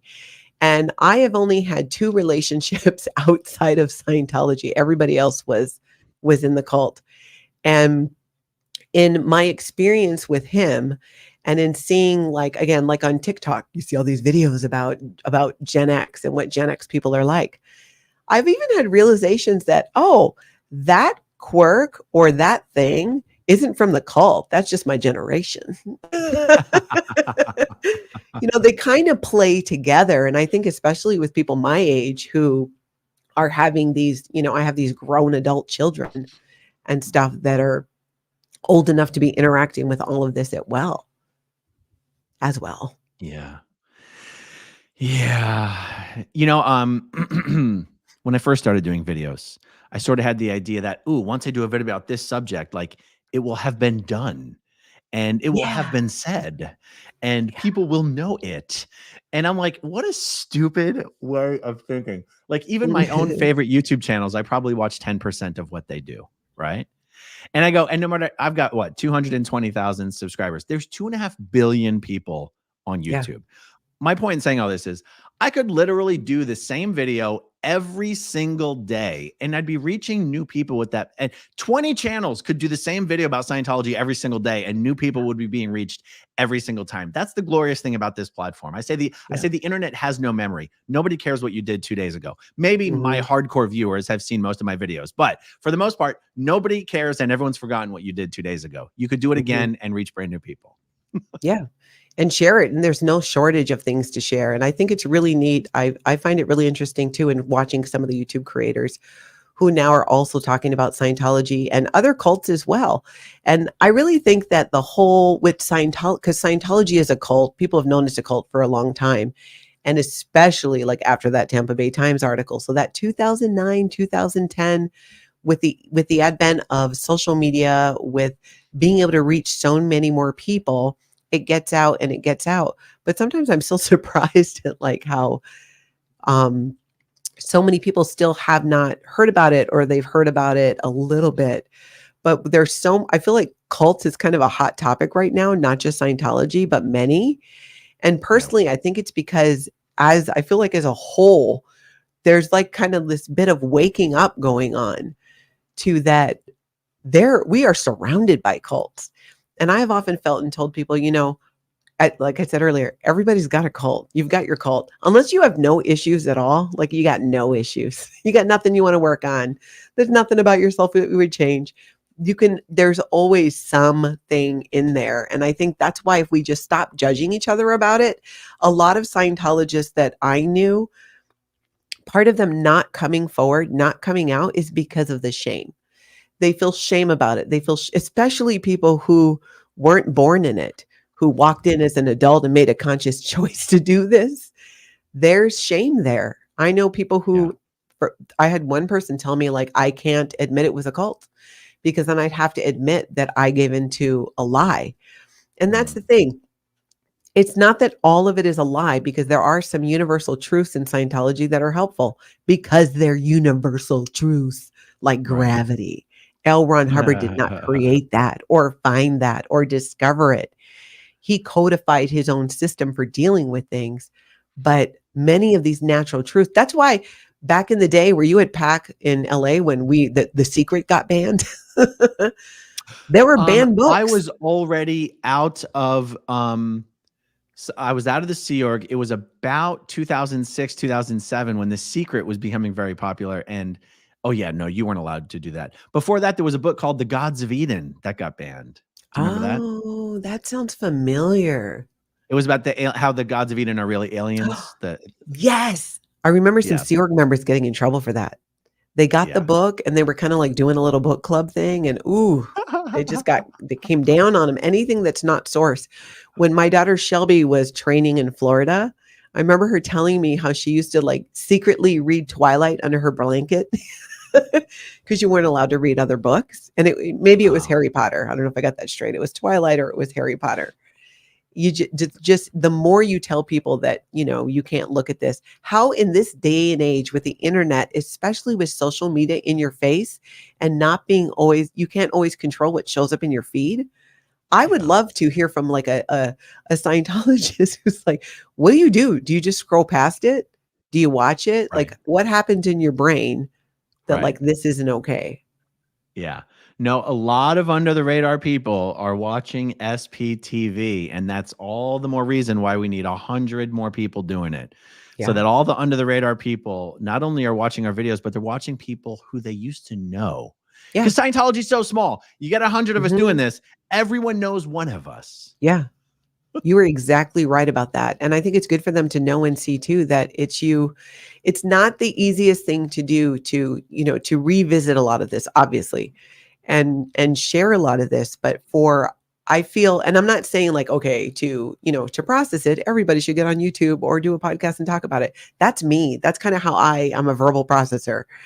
And that's how I do it. That's what's working for me. That's what I feel like I have this commitment. I know I have to do this thing on Friday. And my sister and I are talking about it. It's like, I know I'm not just going to blow it off because I told people that I'm going to do it. It's kind of like if you want to lose weight or get in shape and you get on Facebook, you're like, I'm going to lose 20 pounds. There could be some accountability to kind of keep going with that. But they do. I was an under the radar Scientologist, secretly looking at things on the internet. Yeah, I was for years and years and years. I'm posting a link in the live chat to Natalie's YouTube channel. And for those of you watching, Tonka Talk, at Tonka Talk. Tonka Talk, Lake Minnetonka Community and Connection is Natalie's YouTube channel. Her podcast is the exact same name anywhere where you get your podcasts. I hope let's do a lot of videos together in the future. There's so many so many chats that we can have, Oh, including totally. Believe it or not, I haven't even Julian told you Schwartz- everything. Is Julian Schwartz the most evil person in Scientology, or is it someone else? Or is there another side to Julian Schwartz? Is there the kinder, gentler side? We'll dive deep in a later episode. I often wondered, like, what would be going. Sometimes I would look at him and think, like, because Julian, his job at the advanced organization was handling a lot of people like me when you were doing your upper levels, handling their ethics. And he, for some of that stuff, he was pretty like laid back about it, but he knows everything. He knows where the bodies are buried. How do you, at some point, if you have any bit of human decency in you, there is a point, and then that's where the mind control comes in, because you start developing a conscience or some empathy, and you immediately have to, get your TRs in, or just like suck it back in and just snap out of it like that. I wonder if what goes through his head. I'm dying for him to leave and just to be able to be like, oh, okay, so what about this? What about that? What about these I don't things? think they can ever let him leave. But even that is an interesting thought experiment. Like, okay, if they can never let him leave, then what happens when he insists on it? What happens then? Or do they send him off to some Sea Org resort where he'll never want to leave because they're just going to put him out to pasture and send him down to Cabo San Lucas at some resort to live out the rest of his life? Who knows? But they got to keep that boy on sides. If he gets in the hand of the feds, Scientology really is going down. Yeah, and that might actually happen. I mean, just eventually, there's, like you said, if enough people come out, talk, share about it. Yeah. Wow, this might be the longest chat I've ever done on this channel. See, I told you, when I do something, I'm the best at it. And my bladder is about to explode. So yes, going you go to the bathroom. To end it there. Guys, I'm not going to do the super chats just because it's already been almost 4 hours and I'm literally about to explode. Yeah, we've been 3 hours, 45 minutes. Oh my God. I know. Most of the way through, I forgot that, I thought it was, that I forget people are watching. Yeah. You got to do a couple questions, though. I love when you do that. Oh, okay. Let's do some. Really good. If you can hold it. My OT powers here. Okay. From the early chat, you look like Janine Garofalo, says Ed LeBond. I'm not gonna pull up all of them, guys. Let's see here. Okay, Telperion. Once in a while, someone utters a sentence no one in history has ever said before. After my mom married grandpa, things got weirder. That's after you introduced the assassin of John Lennon to the Church of Scientology. Hold on to the movie rights. Let's see. Melissa's not sure about this. Says, Natalie, you're so well spoken. I love the idea that community is important and there's so much good in the world.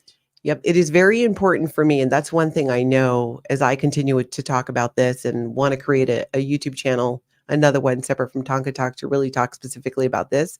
I think it's important for people to understand what happens afterwards, that it's not, it's you go through what you go through, but you can create a life and find people that where you have true connection and community with. And there are kind people out there that are willing to help you and to listen. And I think some of it with some people that I've met where I've been shocked that sometimes I expect to get this judgment and they don't. And I've thought, I wonder why. And I think it's because I'm such a cautionary tale. My crazy life makes them feel really normal. And I am okay with that. Oh my God, I love that. Karen McCourt says, Aaron, great guest tonight. Natalie, you are a strong, amazing woman. Nice to meet you. Nice to meet you, Karen. Your name sounds familiar.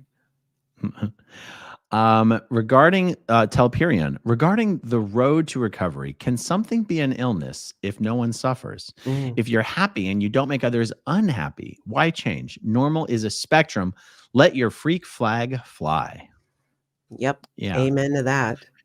There's a book that's written by this guy named Sadhguru, I think is how you say it. He's like a guru kind of guy. It's called Karma. And I read that and I loved it. And it just really helped me understand too that we don't need to suffer our suffering, especially when I went through my physical situation with a lot of pain and all that. And it's hard not to get kind of sucked into that mentally. But in reading this book, and I'm like, oh, we don't need to suffer our suffering. We can, even with this, it doesn't mean you can't, not everything has to be this just like, shit show. Wow. Hey, guy, the guy who assaulted you, Yeah. did he go on to become a famous actor? I wouldn't say he went on to be a famous actor. He was in a very specific, and the reason why I don't share this is I can tell you exactly who he is. He died. And I remember for so many years, and I still, like, I am like next level about locking the doors and locking the windows. And I don't feel, I feel more safe than I did before. It's something I work on, but I tell Tony often, I'm like, I don't have that sense of safety often where like I really feel like I'm safe ever since that happened. And the reason why I never said who he was, nor do I intend to, is because he has children. And just because their dad did this, and I know there's no way I was the first one and the only one, because he was pretty skilled and, kind of like his protocol with it. There's no reason why they need to suffer that. There's no reason. And when I found out, he died young too. I think he had some type of illness. And when I found out that he died, you think when somebody hurts you like that, when that happens, and you think you want them to go to jail or you want them to suffer, maybe you think even that you want them to die. I was more upset with the church because what he did to me was physical. What they did to me was mental and spiritual and cuts in a different way. I have a high pain tolerance for physical pain. To me, it's like, it's physical pain is different. And what the church did with the cover up and everything made it worse, made it so much worse. And then over and over and over again, because it's this lie. But when you have the truth, even if the truth is this horrible thing, it's cliche, but it's true. The truth does set you free. And when he died, and I realized that I didn't feel any safer, I didn't feel any better, I didn't feel anything. I realized that it's not even about him. That trauma, I think for me, it's about him, but it's that added piece. That's why my heart just went out so much to the Jane Does, because it's bad enough to have that happen. Just by itself could be the most traumatic thing in your life to happen.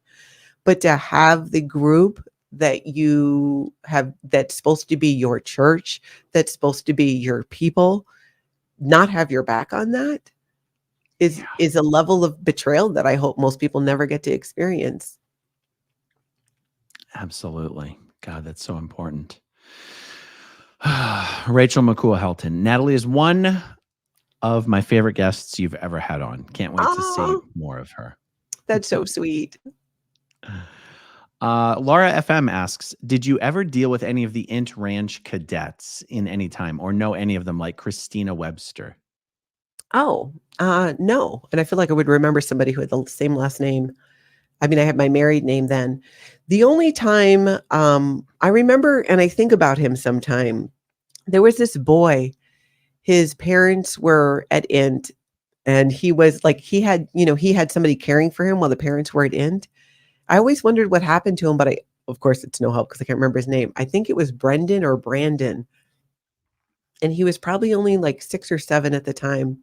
And I can see his dad's face, but I don't remember his name. Most of the cadets that I knew were the ones at PAC. There's and so I would many love to talk to Brandons and any of them. Brendans. If they grew up and if they remember, I would love to connect with them.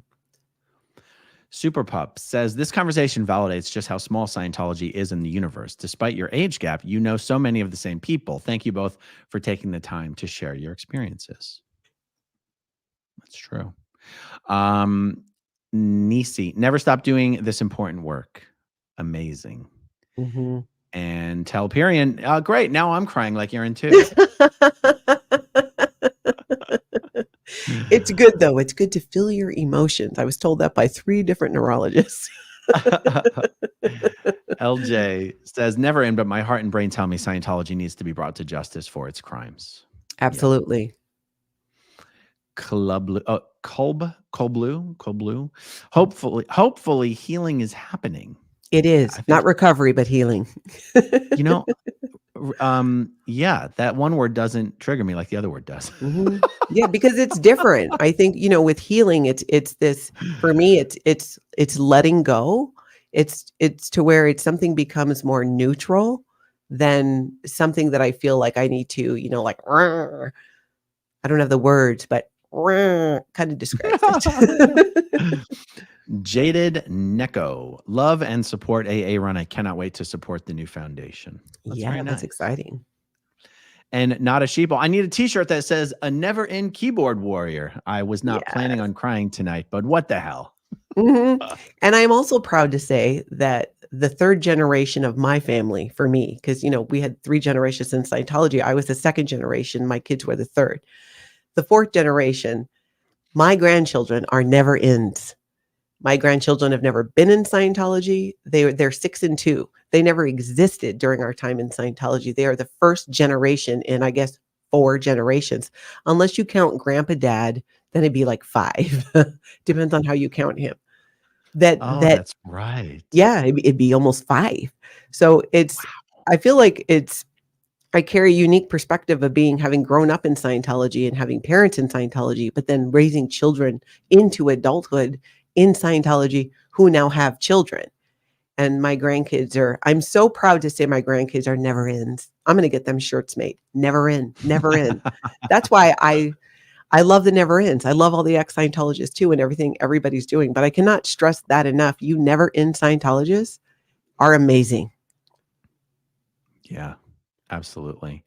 Guys, don't forget, this is Natalie's YouTube channel, Tonka Talk, Lake Minnetonka Community and Connection. I have a link in the description down below, and we'll do a lot more stuff together. So people Yeah, have totally. And much you can more help me figure opportunity out the YouTube thing. Absolutely, it'll be my pleasure. Guys, thank you so much for hanging out with us this evening. Thank you, as always, to everyone who watches until the very end, and we'll talk to you soon. Okay, if you want to see my rock and roll songs, click right on this guitar. And if you want to see a different one of my videos, oh, dancing for my love, then you could click right inside here. If you have subscribed or not, subscribe